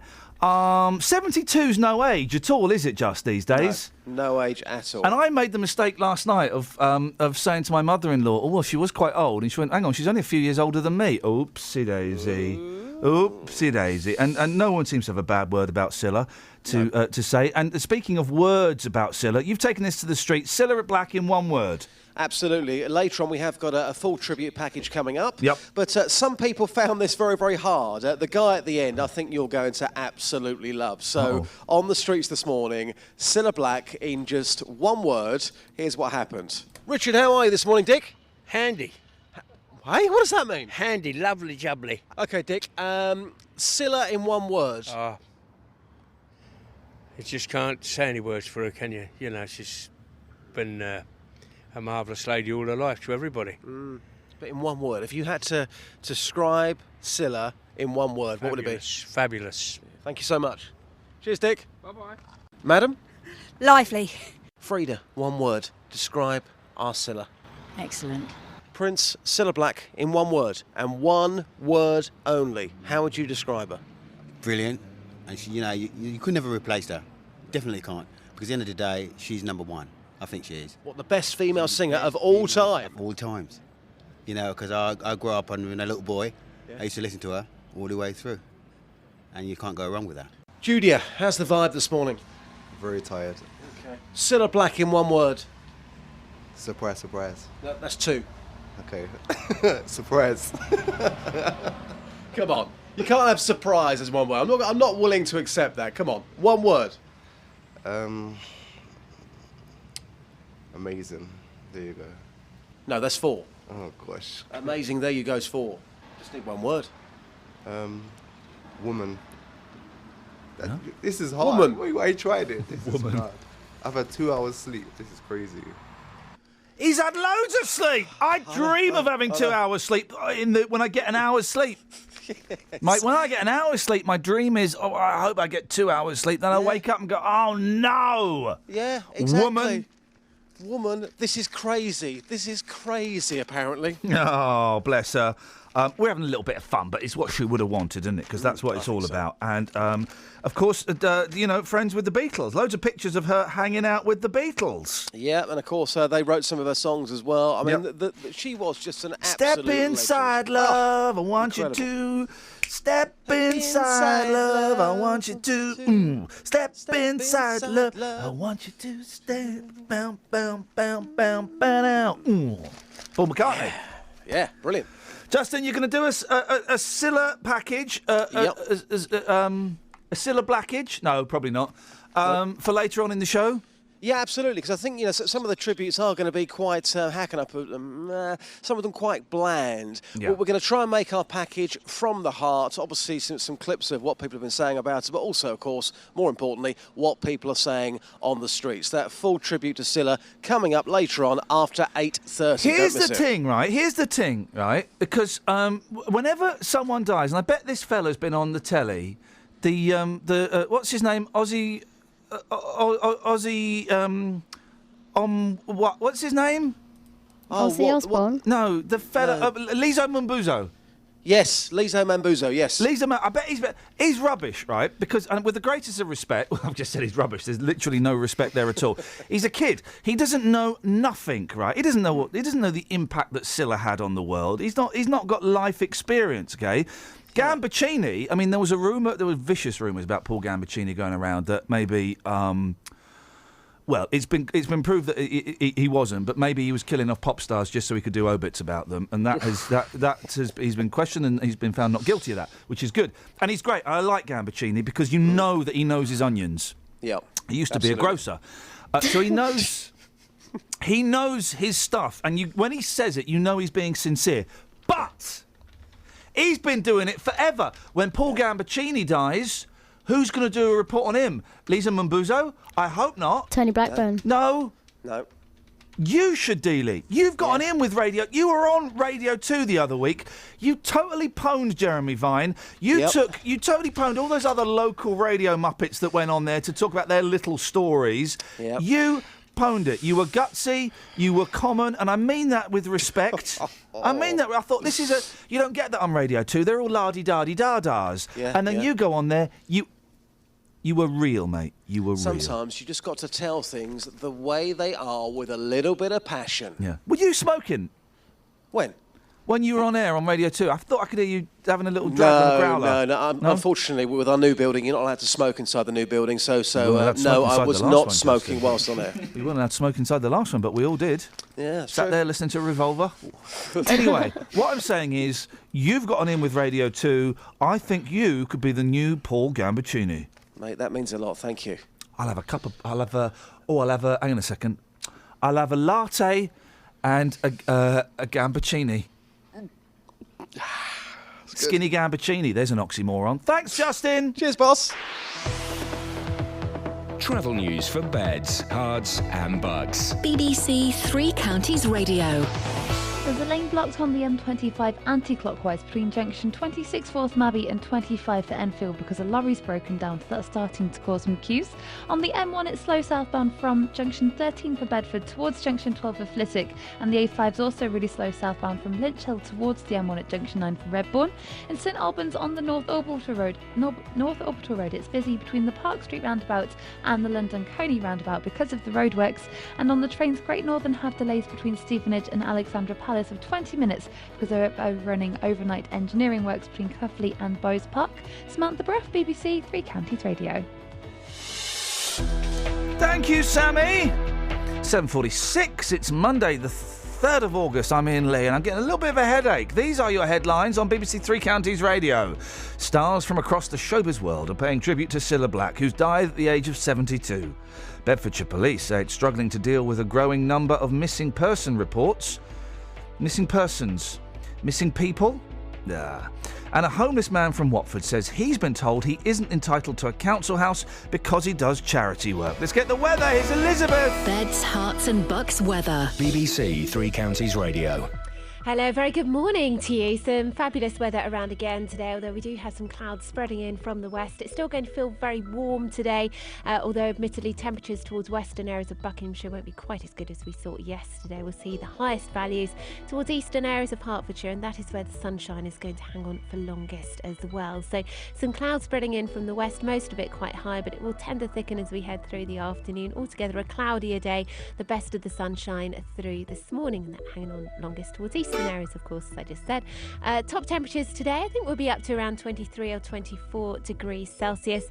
We should stay mostly dry as well, but just towards western areas, there is the risk that with the thickest of the cloud, we might get a few big spots of rain, but that is all that it's going to be, and always drier towards the east. Now, as we head into this evening, we'll be into the cooler air. So overnight tonight, it's going to stay mostly dry, but it will feel a bit fresher. 13 or 14 degrees Celsius will be the low. As we start off the day tomorrow, there'll be lots more sunshine around again, but it's going to cloud over once more. Still some sunny spells, staying dry, really quite breezy tomorrow, and then those temperatures are set to climb again by the end of the working week. That's the forecast. Handy. God's taking his best to his heart because the end of the world's coming. And I say, bring it on, man. Big fan of Mary. If I can even make her swallow a piece of my cake, that's quite a big deal. 12 new bakers. I never imagined I would actually get here. Now that I'm here, my jaw is just on the ground. 30 brand new challenges. Nervous. Really nervous. Every time I go into the tent, I think, am I really here? It's wonderful. Wonderful. The Great British Bake Off is back. Bake yourself happy. Starts on Wednesday night at 8 on BBC One and BBC One HD. 03459 455 555 is the telephone number if you want to give us a call, then you're more than welcome to. There's a lady in the sun, right? There's always a lady in the sun, isn't there? Now this woman is nuts, and I don't. There's a weird kind of sub-story to this. The headline is 28 tins of Red Bull a day is making me blind. All right. And then the subheading is 26 stone benefits mum's £6,000 a year habit. She's a big lass, right? She's drinking Red Bull. I can't drink any of that stuff. I can't drink Red Bull. I can't go anywhere near Monster. I can't put pussy in my mouth. I can't do any of those things. They drive me nuts. I haven't had one of those for years. A jobless 26-stone mum who drinks 28 cans of Red Bull a day says it's making her blind. Well, I don't know. Maybe, stop drinking it. Lena Lupari, 20. She's not 26. She's 26 years old. There's a lot of 20s in this. 26 stone, 26 years old, 28 cans of Red Bull.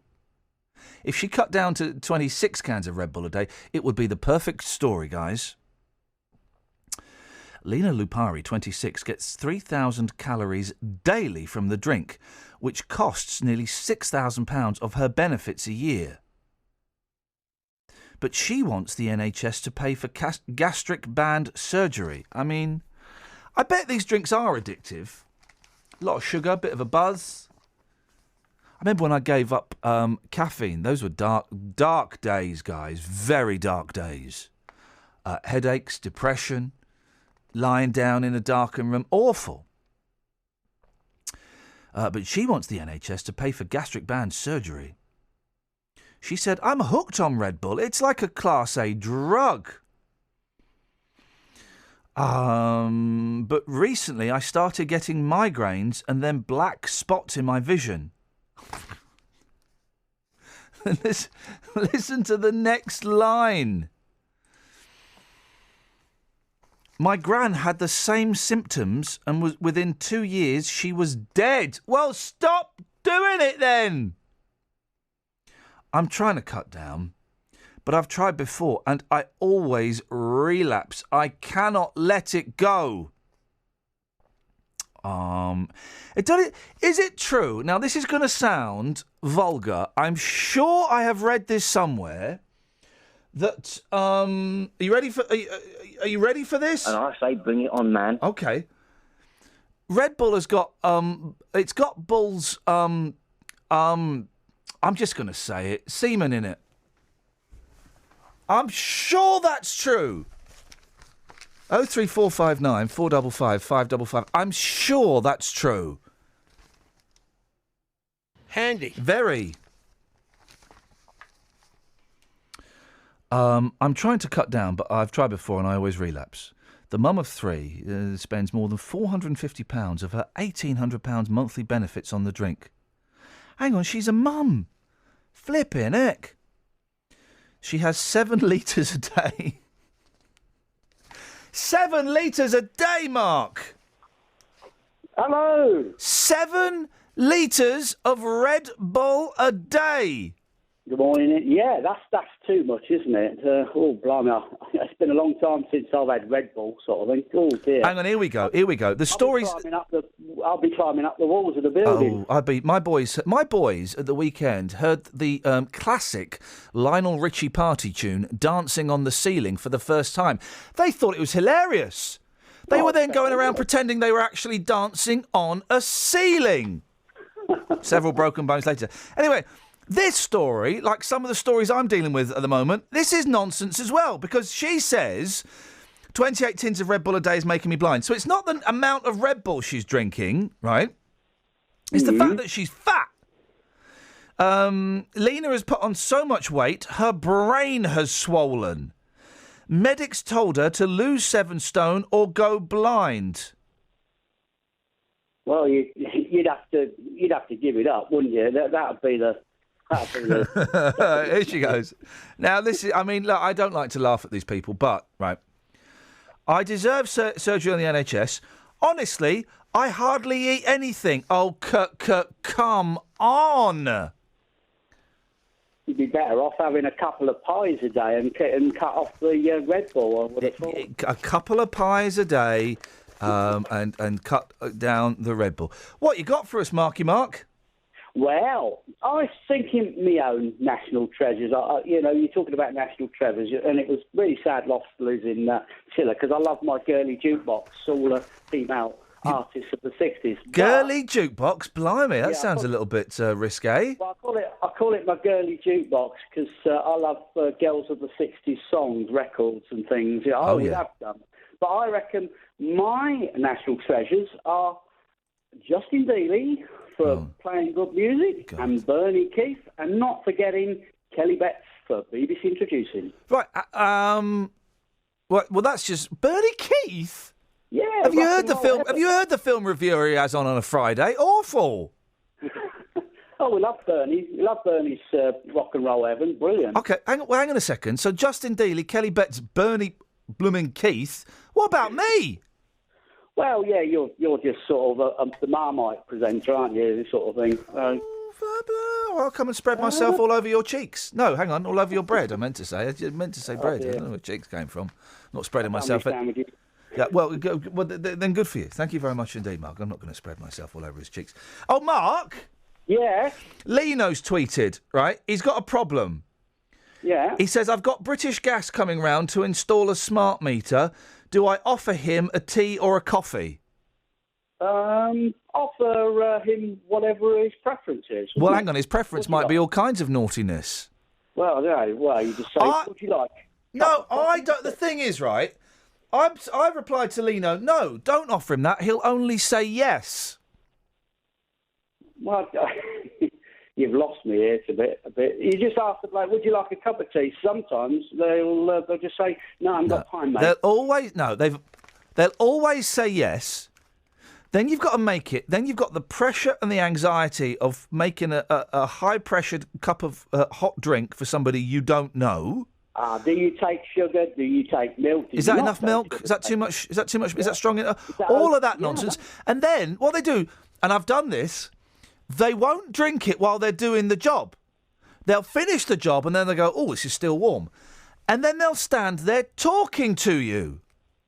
Well, I've had tradesmen come in and I offer them a cup of tea and they'll chat and do the work while drinking it. I don't want to chat to them. What I like to do is I like to watch them for the first 30 seconds. Nice to see a little bit of bum crack, isn't it? Watch them for the first 30 seconds, then say, you're going to be all right doing this on your own. Yeah, it's a boiler. They're a boiler engineer. I'm a bloke. Then I go off and watch the telly, feeling really uncomfortable because there's another man in my house who, let's be honest, could kill me. I wouldn't have thought so. Well, you don't know. I think you're paranoia, Ian. No, it's not paranoia. It's a healthy sense of self-preservation and low self-esteem. Well, and then... Go on. All the engineers that come into my place, they're okay. They get on with it and they say thanks. You've never been murdered. You've never been murdered by an engineer. No, not lately. Okay. God's taking his best to his heart because the end of the world's coming. And I say, bring it on, man. Thanks very much, Mark. 03459 455 555. Kelly Betts. Hello. What? Who's tickling you? Ollie. Ollie, put it away. Sorry. Thank you. Ollie's, by the way, next time you're in, Ollie, could you bring an umbrella with you? I've got a great idea for a game, but it requires you to have an umbrella. Right. Why? For a game. Okay. It's called Ollie's Brolly. Let's see what we did there. No, and what we're going to do... actually, this is a brilliant game. So you know, Ollie has... Not Ollie. You know that Brolly's umbrellas have got... They're like those flappy things that girls used to... What? Finger. You know, those girls would always put their fingers in these flappy things. Yes. And you'd pick a colour, and then you'd say red, so you'd spell out red and R-E-D. Then pick a number. Yeah. 1, 2, 3, 4. What were they called? It would say, oh, your bike's rubbish. Yeah. Or you copped off with Justin Dealey or something like Yeah. that. Same thing with an umbrella. Right. They've got panels. Yes. And each panel, we'd put a forfeit or something about some listener's bike being rubbish or that they've got off with Justin. It's a work in progress, but I think there's something in it. We could do it for the last hour. No. Travel news for beds, cards and bugs. BBC Three Counties Radio. There are delays on the M25 anti-clockwise between junction 26 for Waltham Abbey and 25 for Enfield because of an accident involving a lorry and a car. On the M1 it's slow southbound from junction 13 for Bedford to 12 for Flitwick, and it's also slow approaching the M1 on the A5 southbound from Lynch Hill towards junction 9 for Redbourne. In St Albans on the North Orbital Road it's very busy between the Park Street roundabout and London Coney roundabout through the roadworks. It's also slow in Watford on Stevenson's way out of Watford heading towards the M1 at junction 5.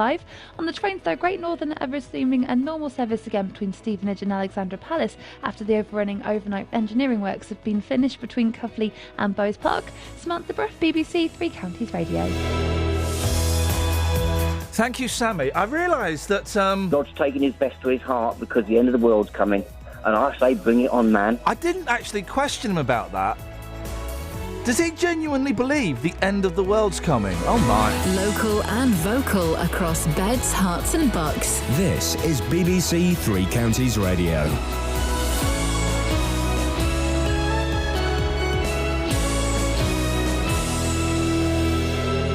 It's 8 o'clock, I'm Lee Agnew. The headlines: the showbiz world remembers Cilla Black. Bedfordshire police under pressure from missing people, and a 94-year-old knocked down in Aylesbury. BBC Three Counties Radio. Tributes are pouring in for Cilla Black, who's died at the age of 72. Spanish police believe the singer, who lived in Buckinghamshire, died of natural causes. The actress Barbara Windsor had seen her recently. I've seen her twice in the last few weeks. She looked immaculate. That was the thing about Cilla. She always looked spot on. But I knew she wasn't very well. She didn't look and seem very well. And we performers, like, the first thing, oh, well, this is going and that's going. You know, you talk like that, you know. And I am so desperately sad. Bedfordshire Police says that tracking down missing people is becoming a strain on its time and resources. Around 7 people are reported missing each day in the county. Nick Murphy from Midshire's Search and Rescue says he sympathises with their position, but they have a duty to follow up calls. Well, they are actually responsible. They've got a statutory duty to do that. But of course, with stretched resources, it's sometimes difficult for them to turn out sufficient people quickly. So, I mean, we're looking sometimes up to 100 people to conduct a search. So for the police to find 100 people at a drop of a hat is not that easy. A 94-year-old man has been seriously injured after being knocked down in Aylesbury. The accident happened shortly after midday on Saturday. Jessica Cooper reports. The man was knocked down on the A41 Bicester Road outside the BP petrol station. He's been taken to the Stoke Mandeville Hospital with a broken arm and head injuries, where he remains in a serious condition. The driver of the Blue Rover wasn't injured in the collision. Police are appealing for witnesses. A homeless man from Watford says he's been told he isn't entitled to a council house because he does charity work. Steve McMahon was forced to give up work after damaging his neck and back. He says that because he fundraises, he's not being treated as a priority. I've actually had to sleep in my car on occasion. I've spent 4 months sleeping on a building site in a storage cupboard. What they're actually saying is that someone who is an alcoholic, someone who is a drug addict, is a more vulnerable person than myself. I'm not presented as being vulnerable. A robot which hitchhiked across Europe and Canada has met its doom in the United States. Hitchbot was created by scientists in Ontario to see if robots could trust humans. But one of its creators, Dr. Frau Zeller, said it had been vandalised in Philadelphia. We've just seen the latest images and it's beyond repair, we're afraid. So we just have to sit down now and see also from the research point of view, what can we learn from this, and then make decisions what else we want to do. We kept asking, can robots trust humans? And I do still think they can. But then, as we said, sometimes bad things happen to good robots. In sport, Arsenal beat Chelsea to win the Community Shield at Wembley. And the weather will turn cloudy with a chance of rain today. Top temperatures around 24 degrees Celsius. That's 75 degrees Fahrenheit. You can get the latest news and sport online at bbc.co.uk/3 counties.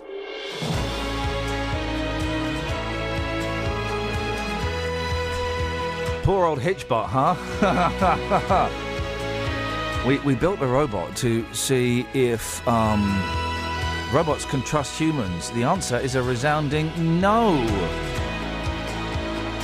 It got vandalised. But I don't understand. Was it...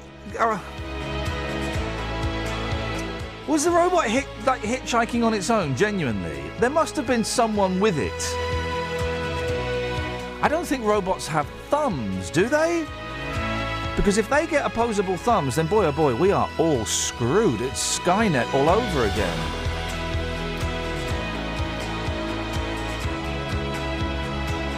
Morning, Iain Lee, BBC Three Counties Radio.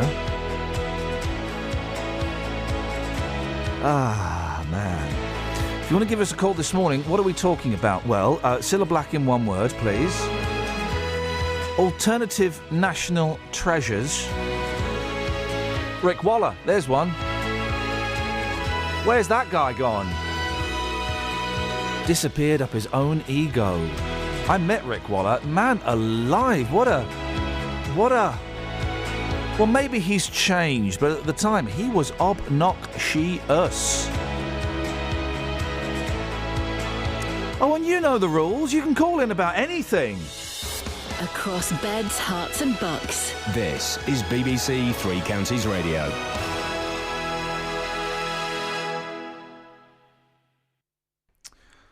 Have we got a guest for this one or not? No guest for this one? Yeah, we're trying to get hold of him. Oh, okay, great news. Seriously. I'm getting a headache and I'm off in 2 weeks, thank God. I can't do this job anymore. I can't do it no more.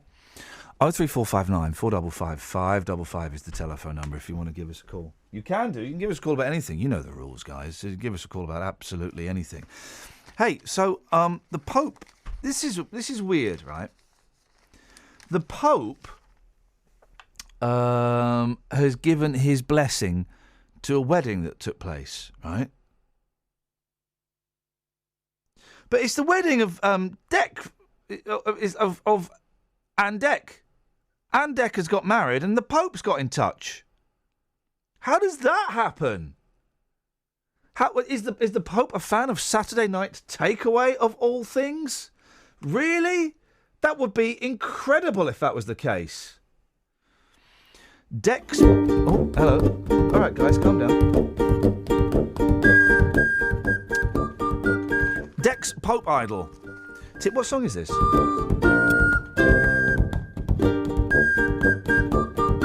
It'll come to me. TV favourite, not in my household, Declan Donnelly got the Pope's holy seal of approval as he married his agent. How does this happen? The Britain's Got Talent and former Pop Idol host, 39, and member of chart-busting duo PJ and Duncan, was handed a framed certificate from the Pontiff who blessed the service in his home city, Newcastle. The Pontiff isn't from Newcastle. What? This is weird. It's just Dec, yeah? It's just Dec. The groom and bride, 36, later got personal messages from Prince Charles. Dec and Ali could not believe the big names Ant managed to get on board. Oh, Ant did it, did he? But securing Prince Charles was a real coup. Guests were in stitches throughout the speech, but gasped when he read out Charles's message, which mentioned how happy both he and Camilla are for the happy couple.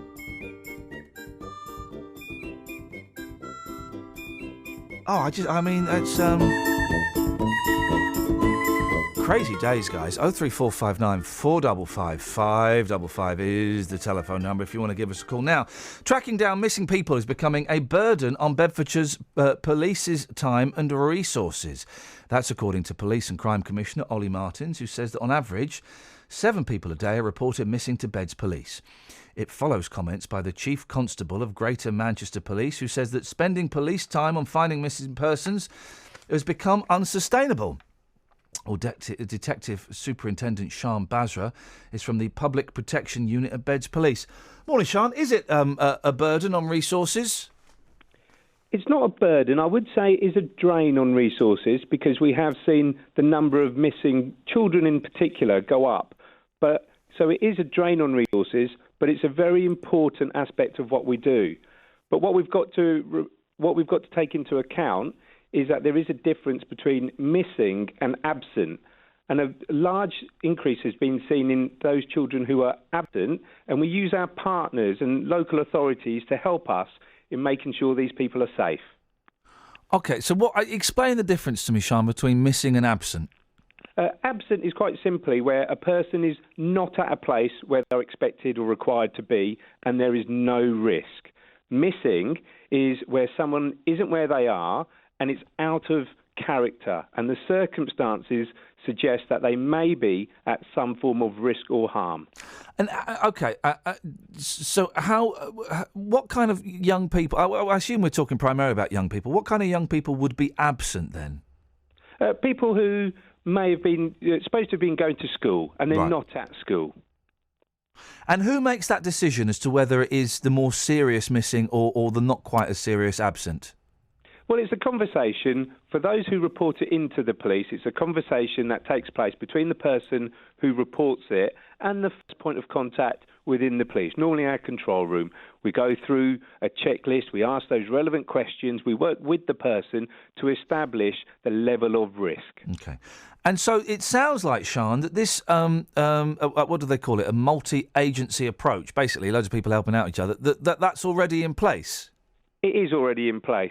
And it works very, very well. But what we've got to make sure is that it's that first point of contact, that risk is evaluated to make sure the right people are dealing with this issue. One of the I can understand why social services might be involved, but one of the groups that's being suggested is the fire service. How would they help? The fire service, they're our eyes and ears in community as well. They're out and about. They're doing checks. What they do is they're really important at a time like this during the school holidays because it might be children are hanging around making dens, etc. And the fire crews, they go out and they safety and risk assess areas within the county and they can spot these people as well. What are the numbers in Bedfordshire of people that go missing? Again, this relates to risk. If the person thinks, oh, hold on a minute, my child or my friend or my parent is not where they should be, they'll probably go through 101. If they are genuinely concerned and there is immediate risk, I would always suggest 999 at every opportunity. All right, Sian, listen, nice to talk to you. Thanks very much for coming on. That's Detective Superintendent Sian Basra from the Public Protection Unit at Beds Police. This is Iain Lee on BBC Three Counties Radio. 03459 455 555 is the telephone number if you want to give us a call. So, Nans try Love app. Now, more than 10% of pensioners would sign up to a dating website. That doesn't surprise. What surprises me is the low number of. I would have thought it would have been higher than that, because there's no stigma. There's no stigma anymore about using dating websites, is there? I think we've pretty much worked through that. But I think some of the nans might be in for a shock. Because it suggests here that they might use an app like Tinder. Tinder's not a dating app. Tinder's a rutting app, isn't it? It's purely It's like. Hey, by the way, I got a new game on my phone the other day. You'd like this. It's called Grindr. I got the highest score. I finished it. Did you? Finished it off. Completed Grindr? Yep. Nice. Totally completed it. Awesome. Great guys you get to meet as well playing it. Really, really nice community. But Tinder, Kelly Betts, you're young and hep to the scene, ma'am. That's not like finding love or even romance. That's just finding a bush. By that I mean in a park. That's finding someone, and then you go and find somewhere to do it, isn't it? That's all it is. It's a sexual app. It should be called Flingder. Huh? I don't know. And 5% of over 65s have already found a partner online. 1 in 6 OAPs describe the idea of finding romance through the internet as exciting. Oh, yeah. So exciting. I would struggle with... now, I can say this now, can I? Because have you changed your password? You can, yeah. Your password was... Cilla Black. Ladies and gentlemen, her password was Cilla Black with the blind data. I would forget my password for all of these different... You're supposed to have different passwords for different things. I always have the same password for the same things. Do you? Yeah. What was it?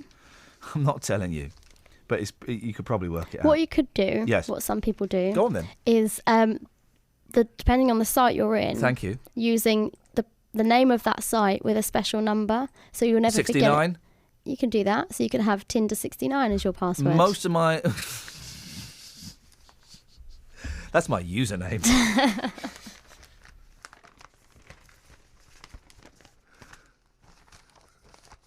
Most of my passwords end with the number 69 because of the excellent scene in Bill and Ted where they meet themselves from the future and they say, what number... OK, if you're really us, what number are we thinking of? And they look at each other and they both go, 69! And so it's from that scene, alone, that I come up with that. No.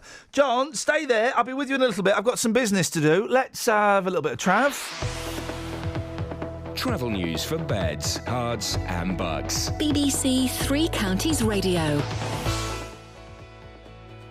Anti-clockwise between junction 26 for Waltham Abbey and 25 for Enfield because the accident's been cleared, but it's also busy on the M25 anti-clockwise between junction 19 for Watford and 16 for the M40. On the A1M, it's starting to get busy southbound between junction 2 for Welham Green and the M25 at South Mims, and on the M1 it's slow southbound from junction 10 for Luton Airport towards junction 9 for Redbourne. In St Albans on the North Orbital Road, it's very busy between the Park Street roundabout and the London Coney roundabout. Samantha Bruff, BBC Three Counties Radio.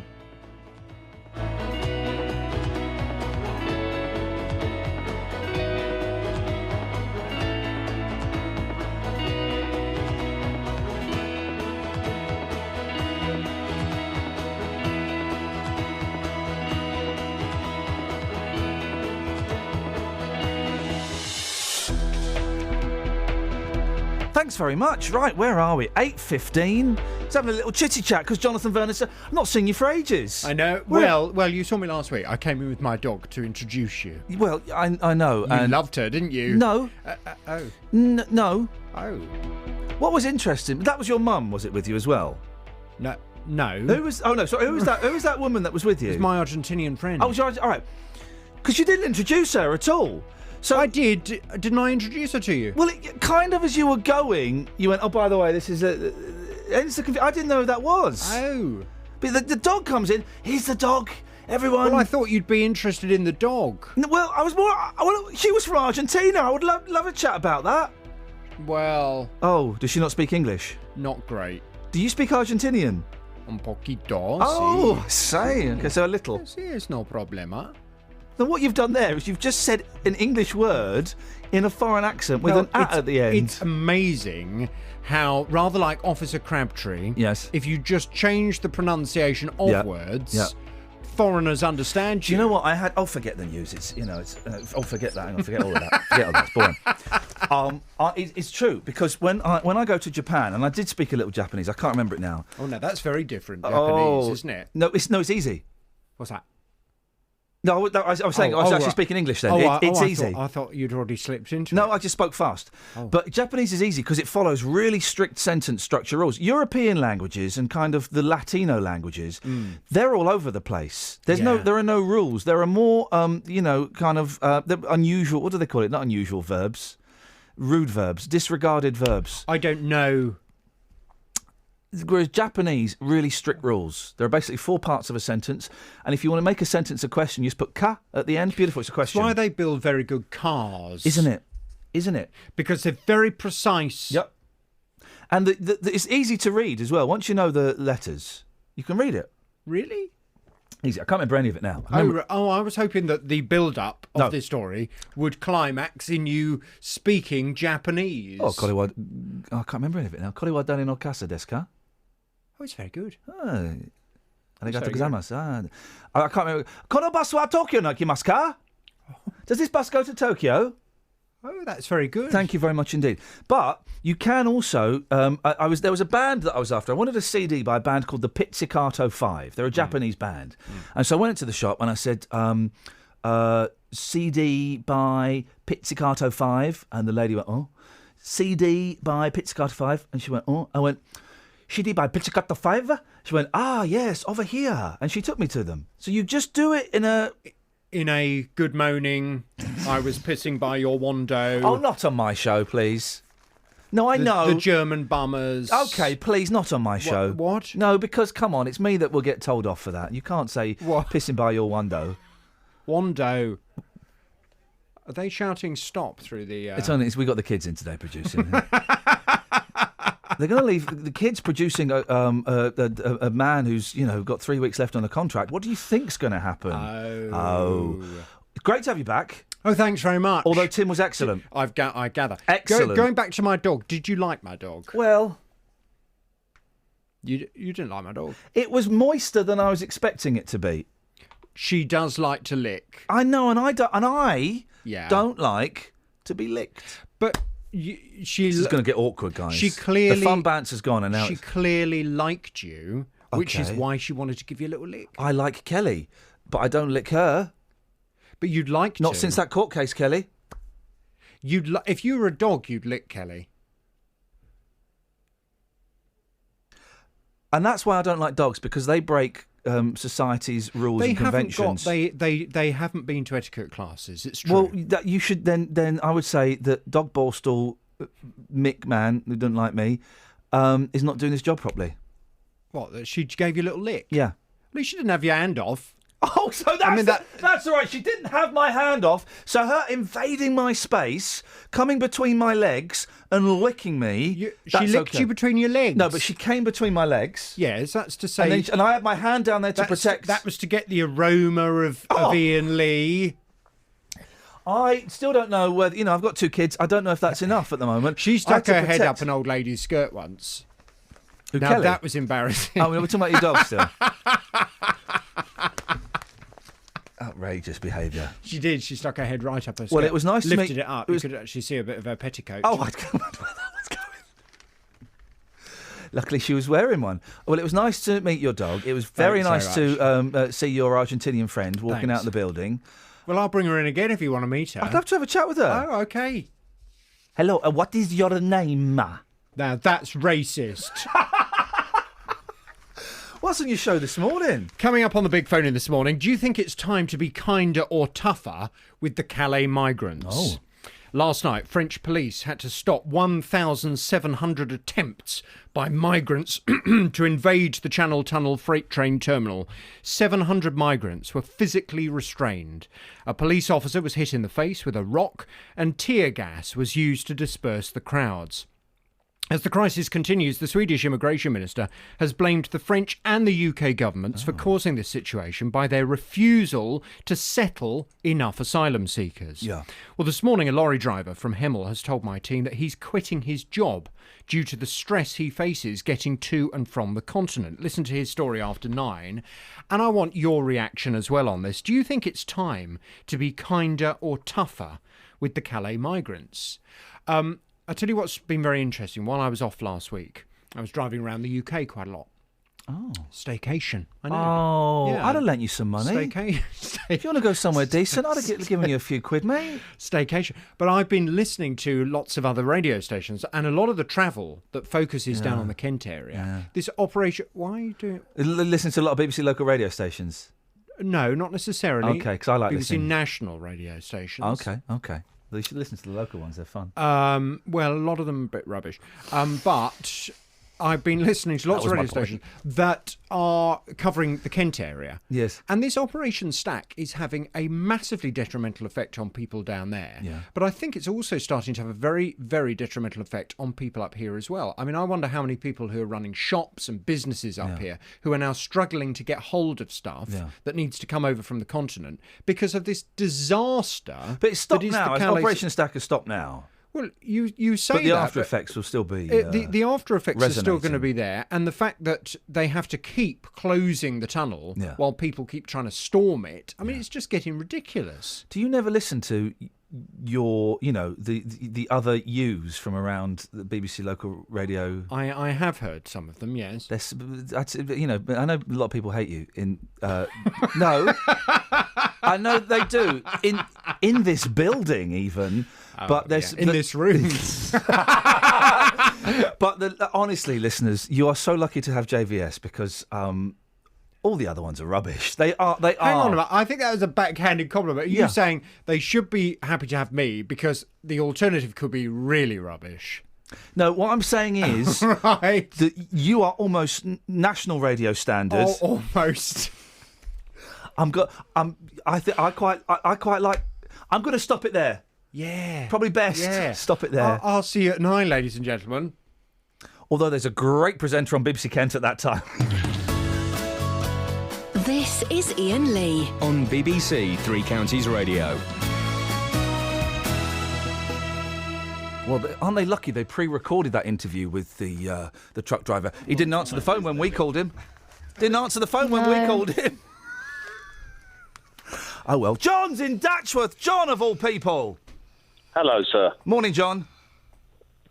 The police fella that you was on about, had on earlier, about the finances for searching for missing people. Yes, sir. Are they including the monies that they are spending looking for people, going abroad to look for people that have gone to join ISIS and stuff like that? Because obviously once they're gone, they should be left to go. I'm not racist, and I don't, I'm probably not going to win the argument that you're probably going to throw at me. But hang on, what argument? What argument? Well, I don't know what the argument is. Well, I'm not. I'm just, you're going to start asking me questions. I'm not saying that I'm going to be able to keep up with you. Well, hang on a minute. Well, the first question is, what is your argument? Well, it's not an argument. I'm just he's saying that they haven't got the money. Hang on a second. Jonathan, we're on the radio. You can't go around asking for codes, top secret information.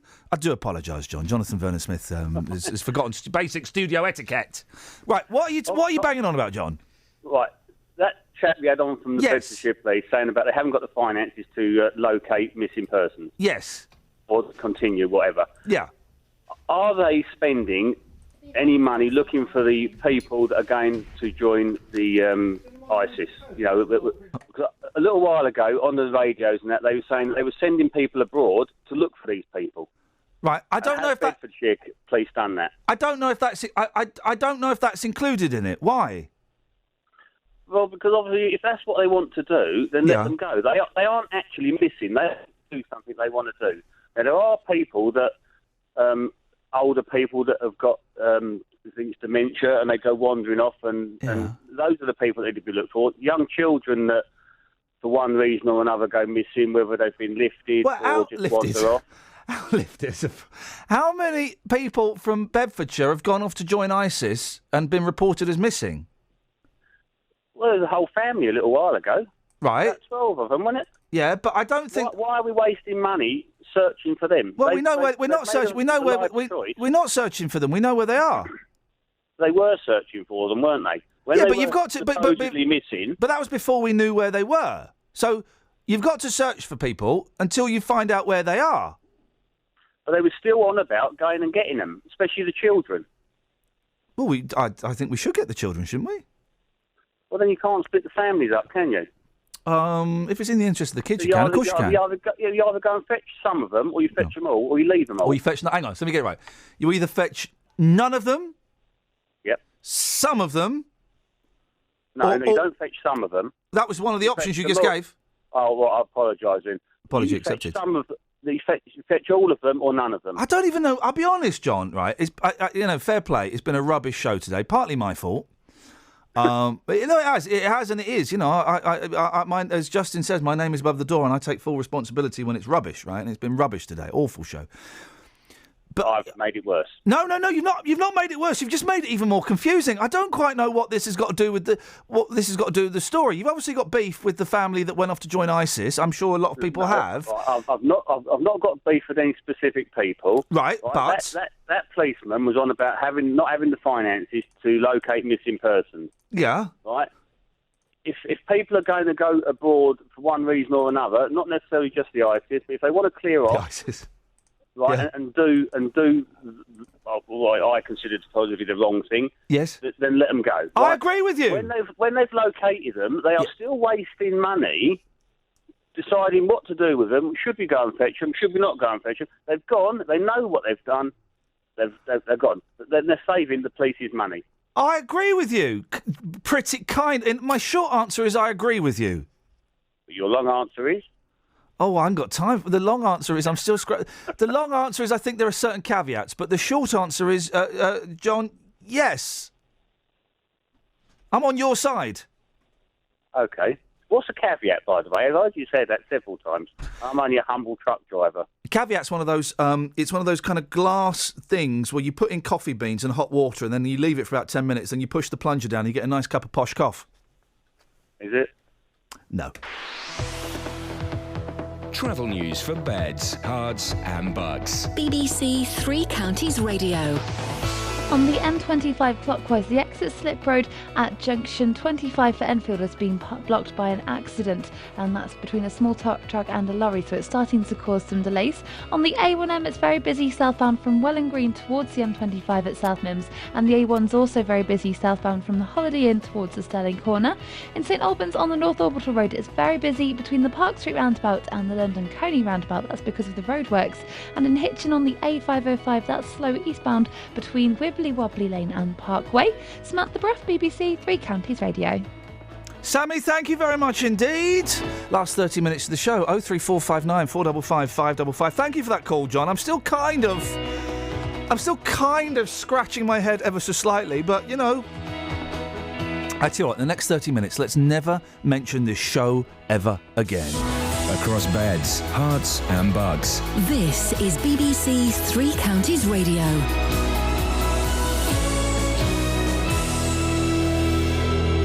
It's 8:30. I'm Lee Agnew. The headlines: a book of condolence will be opened in Liverpool today for Cilla Black, who's died at the age of 72. It's believed that Cilla, who lived in Buckinghamshire, died from natural causes. Bedfordshire Police says that tracking down missing people is becoming a strain on their time and resources.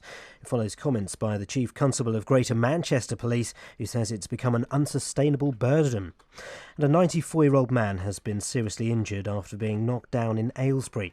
He's been taken to Stoke Mandeville Hospital with a broken arm and head injuries.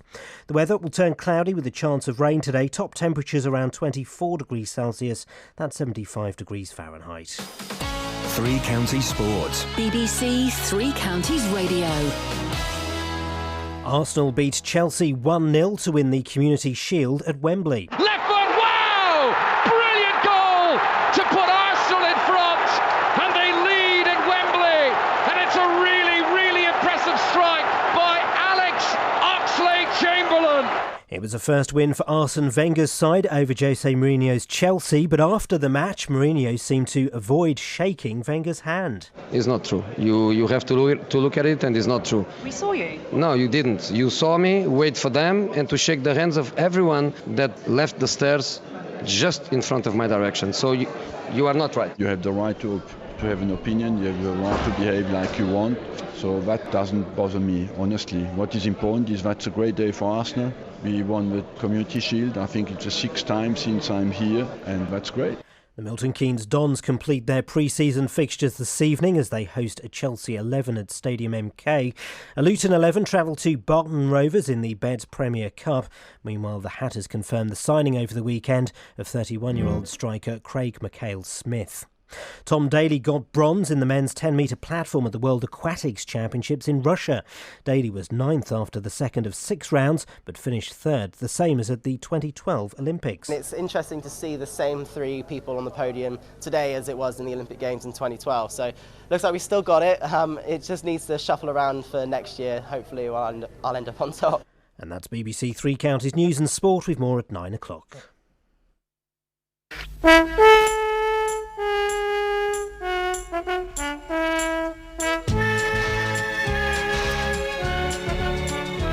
So Tony, Mark and David, Anna and Suyin are left there on the island. Who knows what could begin? Adventure lies before them, danger lies behind. And as they go on searching, what new troubles will they find?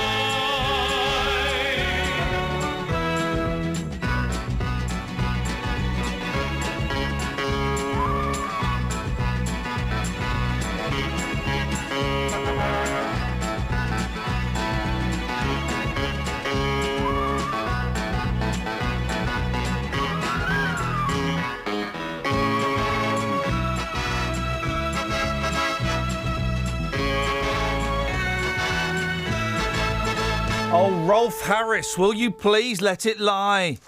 He's winding people up. He's winding people up in the newspapers because he's it's next to that fit. I mean, she's physically fit. No, I don't mean like that. I mean, she's like, hot. Hunter. Sabrina Gorgadelli. And I fancy her even more now that she's shot a giraffe. Because, to be honest, who's the tough guy there? Rolf Harris outraged his victims last night. Yeah, only after the Daily Mail got in touch with them and said, have you heard this latest about Rolf Harris? You must be outraged. Rolf Harris outraged his victims. He doesn't look right without glasses. All of his pictures you see of Rolf now are the ones of him after he'd... been arrested and stuff, where they made him remove his glasses. He doesn't look like Rolf Harris. I nearly said the Rolf we all know. And he was a national treasure. You can have national treasure status rescinded. He was rescinded. Rolf Harris outraged his victims last night as he revealed he is loving decorating his prison with faces of inspirational figures. I'm loving it, mate. Demonstrating his cushy prison life, the disgraced 85-year-old said the powers that be asked him to paint the portraits. But the entertainer's victims said his comments, revealed in a self-pitying letter sent from Stafford Prison, showed there is no evidence of any remorse and even less of any real punishment. Well, he is in prison. He is in prison, and prison is a punishment. I mean, they all this talk about PlayStation stuff. They've got PlayStations. It's only PlayStation 2. So... Hello, Justin. You all right? We're gonna finish today's show in 25 minutes. Yeah. We're gonna erase it from the tape. We're gonna erase the tape. I've got a strong magnet in my bag. I carry it around for such occasions. I'm gonna go to the tapes and I'm just gonna rub my my magnet all over the tapes. Listen, man to man. Stop being so down on yourself. Whoa, all right? Okay, hey, man to man. Hey. Sausage sandwich after the programme today. Come on, I've got a headache. I'm gonna go home and lie down. Okay. Basically, he's painted a picture of Nelson Mandela. The powers that be have asked me to paint inspirational people and write quotes from them. So I've done about 10 so far. I can't even think of... Can you think of 10 inspirational people? 10, yeah, probably. And that doesn't include Nelson Mandela, because he hasn't done him. He's doing him next week, he says. Jeremy Kyle. Yeah? Jeremy Clarkson. Look at the Jeremys. Yeah, the 2 Jeremys. For me, in... The Fonz, obviously. Yeah, for the jacket, and for swag. It'll just say... and you'd have like loads of Y's going off into the distance, then a big exclamation Gail point. from Coronation Street, somebody who can successfully hold down a job for that amount of time. Yeah. That's an inspiration to me. That really is. Yeah. Who else? Well, there's 4. Yeah. Okay, no, that's a good start. Mick Harford, football player. Oh, forget that nonsense. I'm not even going there. Listen, Cilla Black. Sad times. Cilla Black has passed away at the age of 72, and as I said to my mother-in-law, well, she was old. My mother-in-law was in her late 60s. She went, no, you put in a time limit on my life. I said, I should be lucky. So, very sad. Yes. And you are at this station's Paul Gambaccini. Thank you very much. So, you've done this little pack. I have. My tribute to Cilla. Some showbiz words in there from her friends. Also some words from the street as well. And a bit about her life. I hope, boss, I really, really hope, and I had to put this together very quickly, I hope that I've done this justice. Here we go. From cloakroom assistant at the Cavern to pop star and then the queen of Saturday night TV, Cilla Black was an icon. She first made the charts in October 1963 with Love of the Loved. 4 months later, she was at number 1.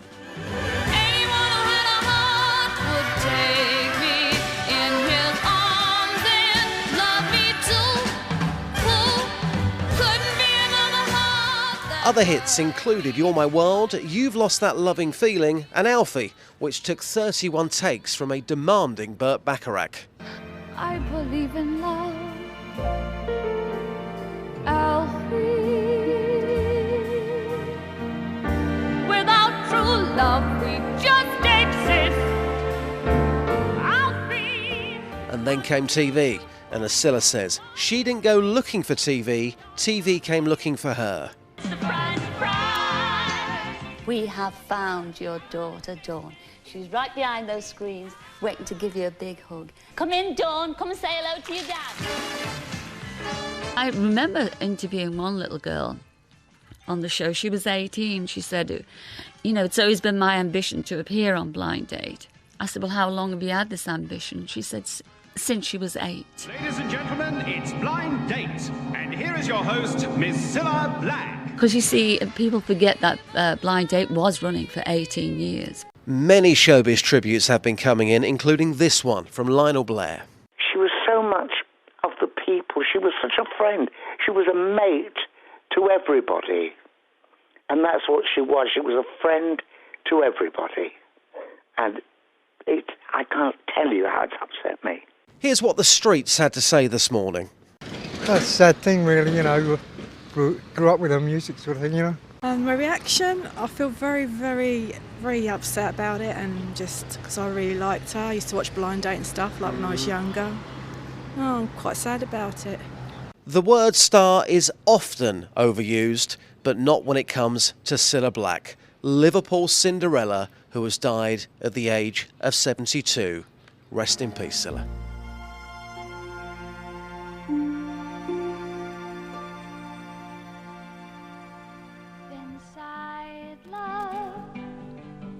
Let me find you a place where the cares of the day will be carried away by the smile on your face. We are together now and forever. Come my way, step inside love and stay. Step inside love, step inside love, step inside love to stay.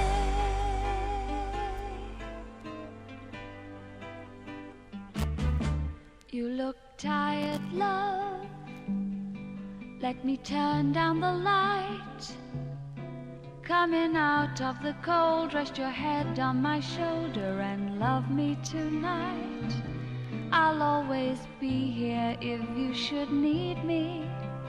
Night and day, step inside love and see. Step inside love, step inside love, step inside love to stay.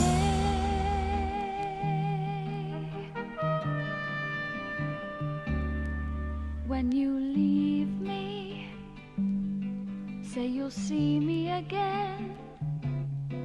For I know in my heart we will not be apart, and I'll miss you till then. We'll be together now and forever. Come my way, step inside love and see. Step inside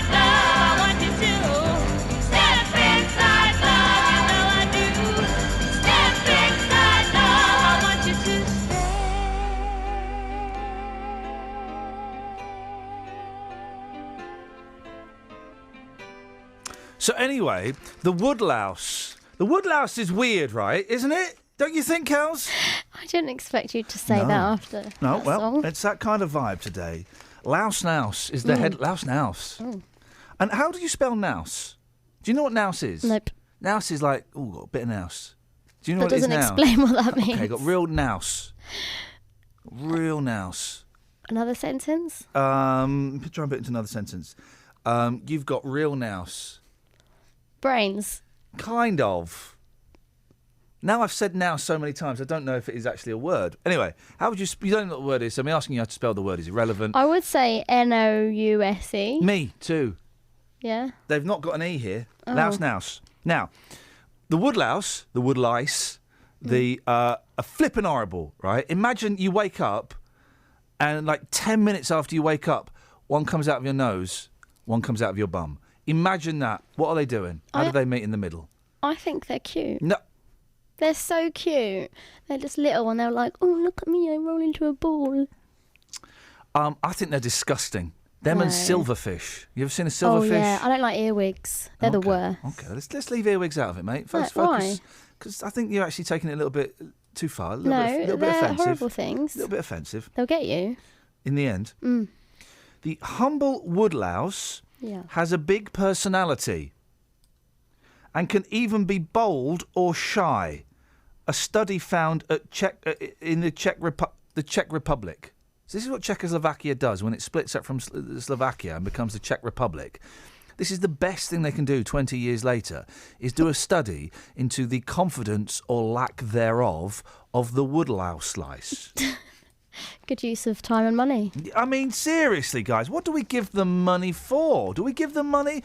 If we do, we shouldn't. And if we don't, let's give it to them so I can be outraged about it. How can you have a shy woodlouse? They're just like one brain dot beings that live under boxes. If it's shy, it goes into a ball and it's like, no, don't touch me. But if it's bold, if it's you all like them so stretched much, out. why don't you go marry one? Yeah, get me one, I will. Fine, I will. Totally called my bluff there. Nothing to come back on. Beds, hang on. hearts Whoa, and bucks whoa. weather. BBC. Guys, calm down. The weather's coming, guys. We'll get there. But the natural order of events is 45 minutes of rubbish, trav, news, wev. That's just how we roll around here, guys. Travel news for beds, cards and bugs. BBC Three Counties Radio. On the M25, there are queues clockwise because the lane's been blocked on the exit slip road at junction 25 for Enfield by an accident. It's also really busy anti-clockwise between junction 18 for Chorley Wood and 16 for the M40, and the M25 junction 21 roundabout is slow as well in Bricket Wood. On the A1M, that's very busy southbound from junction 2 for Welham Green towards the M25, and in Puckeridge on Standon Hill, that's slow in both directions between the Puckeridge roundabout and Bishop Stortford, and that's because of people leaving the Standon Calling Festival. It's looking very slow. Samantha Bruff, BBC Three Counties Radio. Samantha, we are getting reports of... we all know that there were at least 3 minders. Minders? Yeah. A minder of what? There was... Of George Cole. There was Dennis Waterman as Terry Okay. McCann. There was Gary Webster as Terry McCann's cousin. There was Shane Ritchie. I'm not really sure what his relation was. We're also hearing reports there was a 4th minder, a gentleman called Lex Shrapnel. I'm going to do a little bit more digging around, and hopefully by 9 o'clock we'll know one way or the other whether there were actually 4 minders or not. Are they walking around on motorways? Because that's going to be causing a big problem. No, nothing. that's nothing to not do so with bad then. nothing to do with motorways, mate. A bit selfish of you to bring it back to you there. I'm bringing it back to the people who need to use the roads and know if there's 4 men walking around on the roads. The minders you are see not. there's reports. The minders are not minding the road. They're minding Arthur Daly. Little dodgy maybe, but underneath he's all right. I hope they're doing a good job. How's Wibbly Wobbly Lane these days? It's quite busy actually. It's looking quite busy on the speed sensors. Oh God! I've never been there. Well, go and think about your misdemeanours. 4 minders. That's blown my mind. 8:46. It's coming. Rizzini's coming, guys. She's there. Hello, Elizabeth. Hello. She's coming. You see, the weather's coming, guys. Calm down. Before that, though, these are your headlines. A book of condolence will be opened in Liverpool today for Cilla Black, who's died at the age of 72. Bedfordshire Police says it's struggling to deal with a growing number of missing person reports, and a 94-year-old man has been seriously injured after being knocked down in Aylesbury. I've teased you long enough. Here she come with the weather. Elizabeth Rizzini. That's not Elizabeth Rizzini. There's flipping computer. Right, here now. Beds, Hearts and Bucks weather. BBC Three Counties Radio. Hello, it's me doing the weather. It's going to be a nice day again today, but we are starting to see that cloud spread in from the west. So it's always going to be a bit cloudier, I think, towards western areas of Buckinghamshire, eastern areas of Hertfordshire, hanging on to the most sunshine. We'll probably see some of the highest temperatures here today as well. But don't fear, if it does cloud over where you are, we will still see some sunny spells on and off through the course of the day. There'll also be some high cloud around, turning those sunny spells a little bit hazier at times. But feeling nice and warm temperatures up into the low to the mid-20s, and most places will stay dry. I say most places because where we do get the thickest of the cloud, we might just see a few spots of rain, but that's all it's likely to be.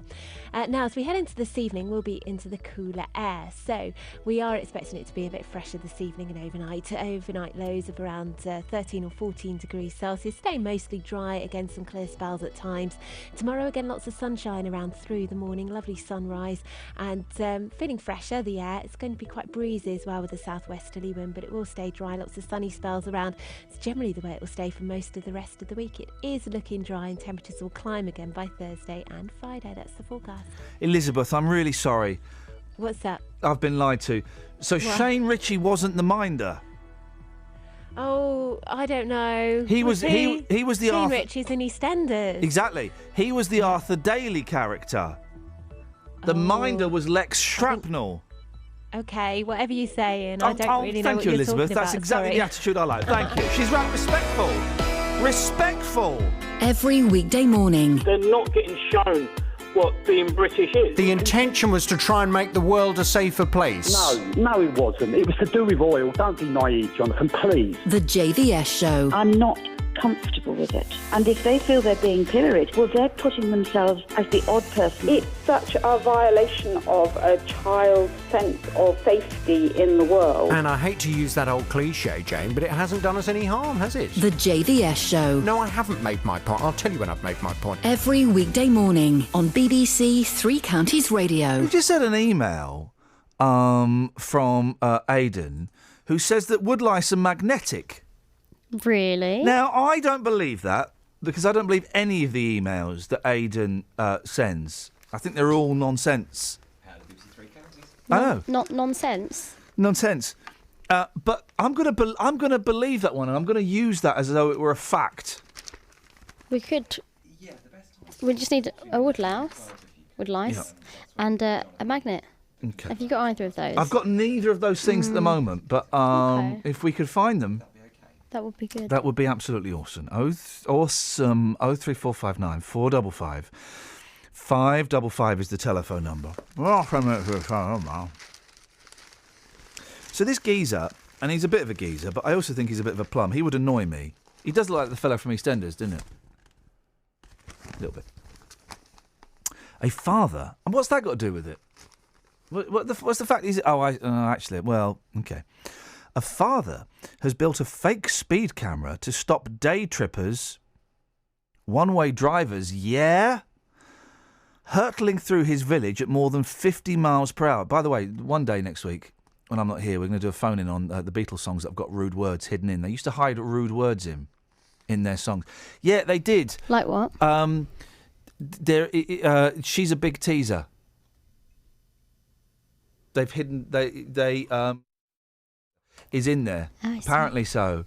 And then what's the one where it goes? Tit, tit, tit, tit, tit, tit, tit, tit. There's a song that goes. Tit, tit, tit, tit, tit. When you steal something and you leave a shop, it makes that noise. Literally no idea where that was going. A father has built a fake speed camera to stop day trippers hurtling through his village at more than 50 miles per hour. Chris Fawcett took matters into his own hands after motorists began using the roads as a shortcut to nearby Stonehenge. I went to Stonehenge for the first time the other week. This is tomorrow's first hour, okay? Places where you go to and you can say, oh, that was bigger than I expected, because there's hardly anywhere. There's only 2 places in the world where you come back going, oh, it's bigger than I expected. Stonehenge and the Eiffel Tower. Oh. Everywhere else, you got the pyramids. Oh, they weren't as big as I expected. The Sphinx, Egyptian-based at the moment. I'll go around the road. Oh, it wasn't as big as I expected. St Paul's Cathedral, Buckingham Palace, wasn't as big as I expected. The Statue of Liberty. Oh, isn't she small? And it's small. And it is small. Stonehenge is bigger than I expected. Put that in your pipe and smoke it. You know that Stonehenge, by the way, is fake? What do you mean? It's not real Stonehenge. Well, what is it? It's not real Stonehenge. It's real Stonehenge blew down. And they had to rebuild it. And so not all of the rocks are the real rocks. Some of them are fake rocks. Not like polystyrene. They're like heavy. But some of them, it's all kind of... It's Girl, thank you, Carl, is the song where they go tit, tit, tit, tit, tit. It's all it's primarily fake. It's all glued together and stapled together. Are you Googling it? Stonehenge fallen down. Google Stonehenge fallen down. Then click on images. Right, admittedly, that doesn't take you where I would hope it would take you to. Put Jenny and Milton Keynes through. She'll know about it. I love Jenny and Milton Keynes. Is that Jenny? We all know it's Jenny. Let's not play the flirtatious game. Can I put you straight through, Jenny, if that's all right? Here she comes. Here we go. She's my favourite. Do we know? Have we spoken to her before? Yeah. All right. Okay. I never remember if I've spoken to anybody else before. Hey, Jenny, it's great to speak to you again. Right. Yes. Hello? It's a loud tick-tock you've got, isn't it?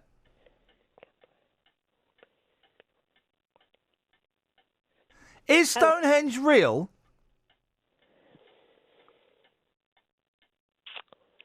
Can you hear me, Jenny? Oh, hello. I've been talking to you for about a minute. I just wanted to say Cheddar Gorge was bigger than I expected.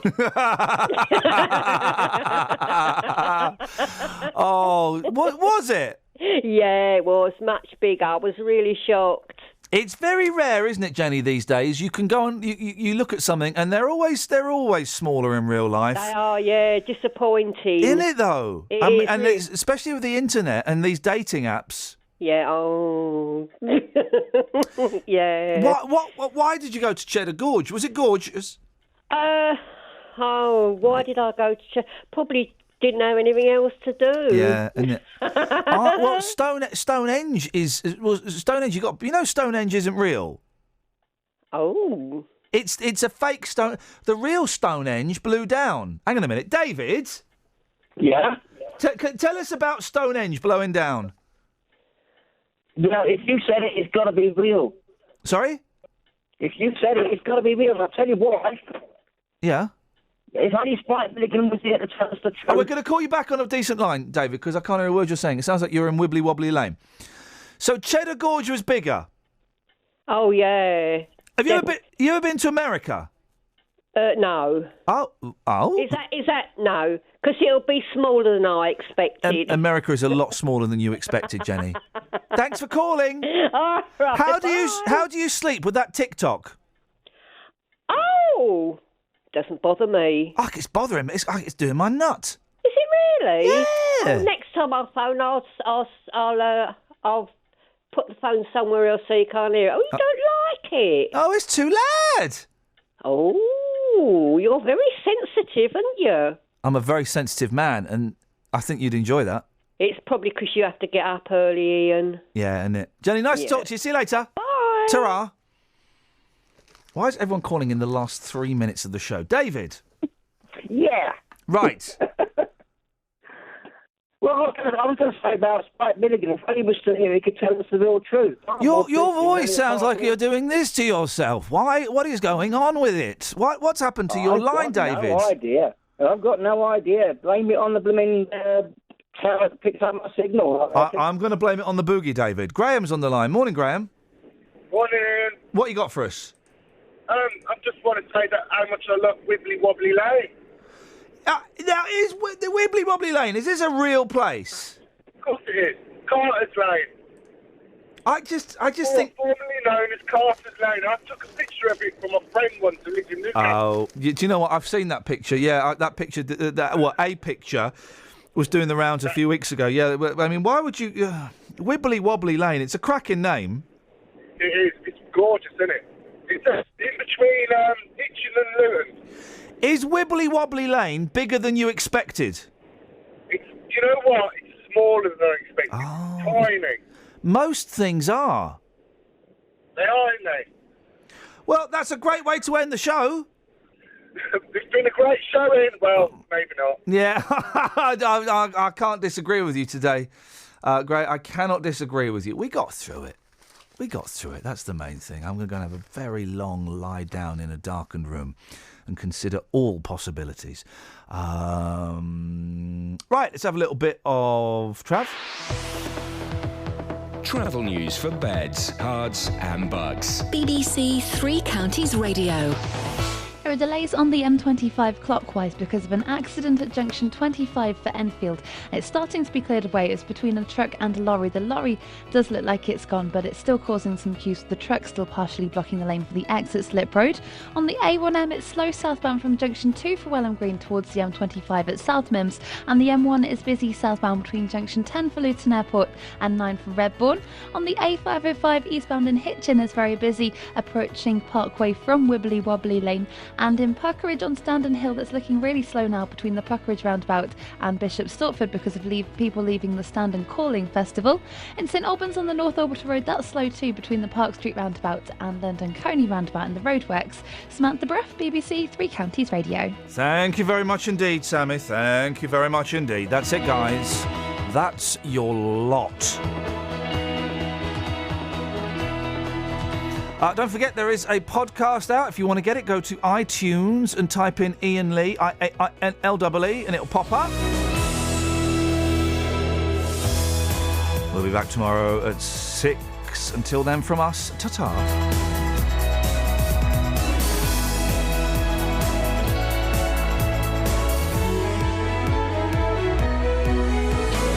Local and vocal across beds, hearts and bucks. This is BBC Three Counties Radio. Thank you, Ian. Good morning. Welcome to the JVS show. I'm Jonathan Vernon-Smith. It's Monday. It's 9 o'clock, and on today's Big Phone In, do you think it's time to be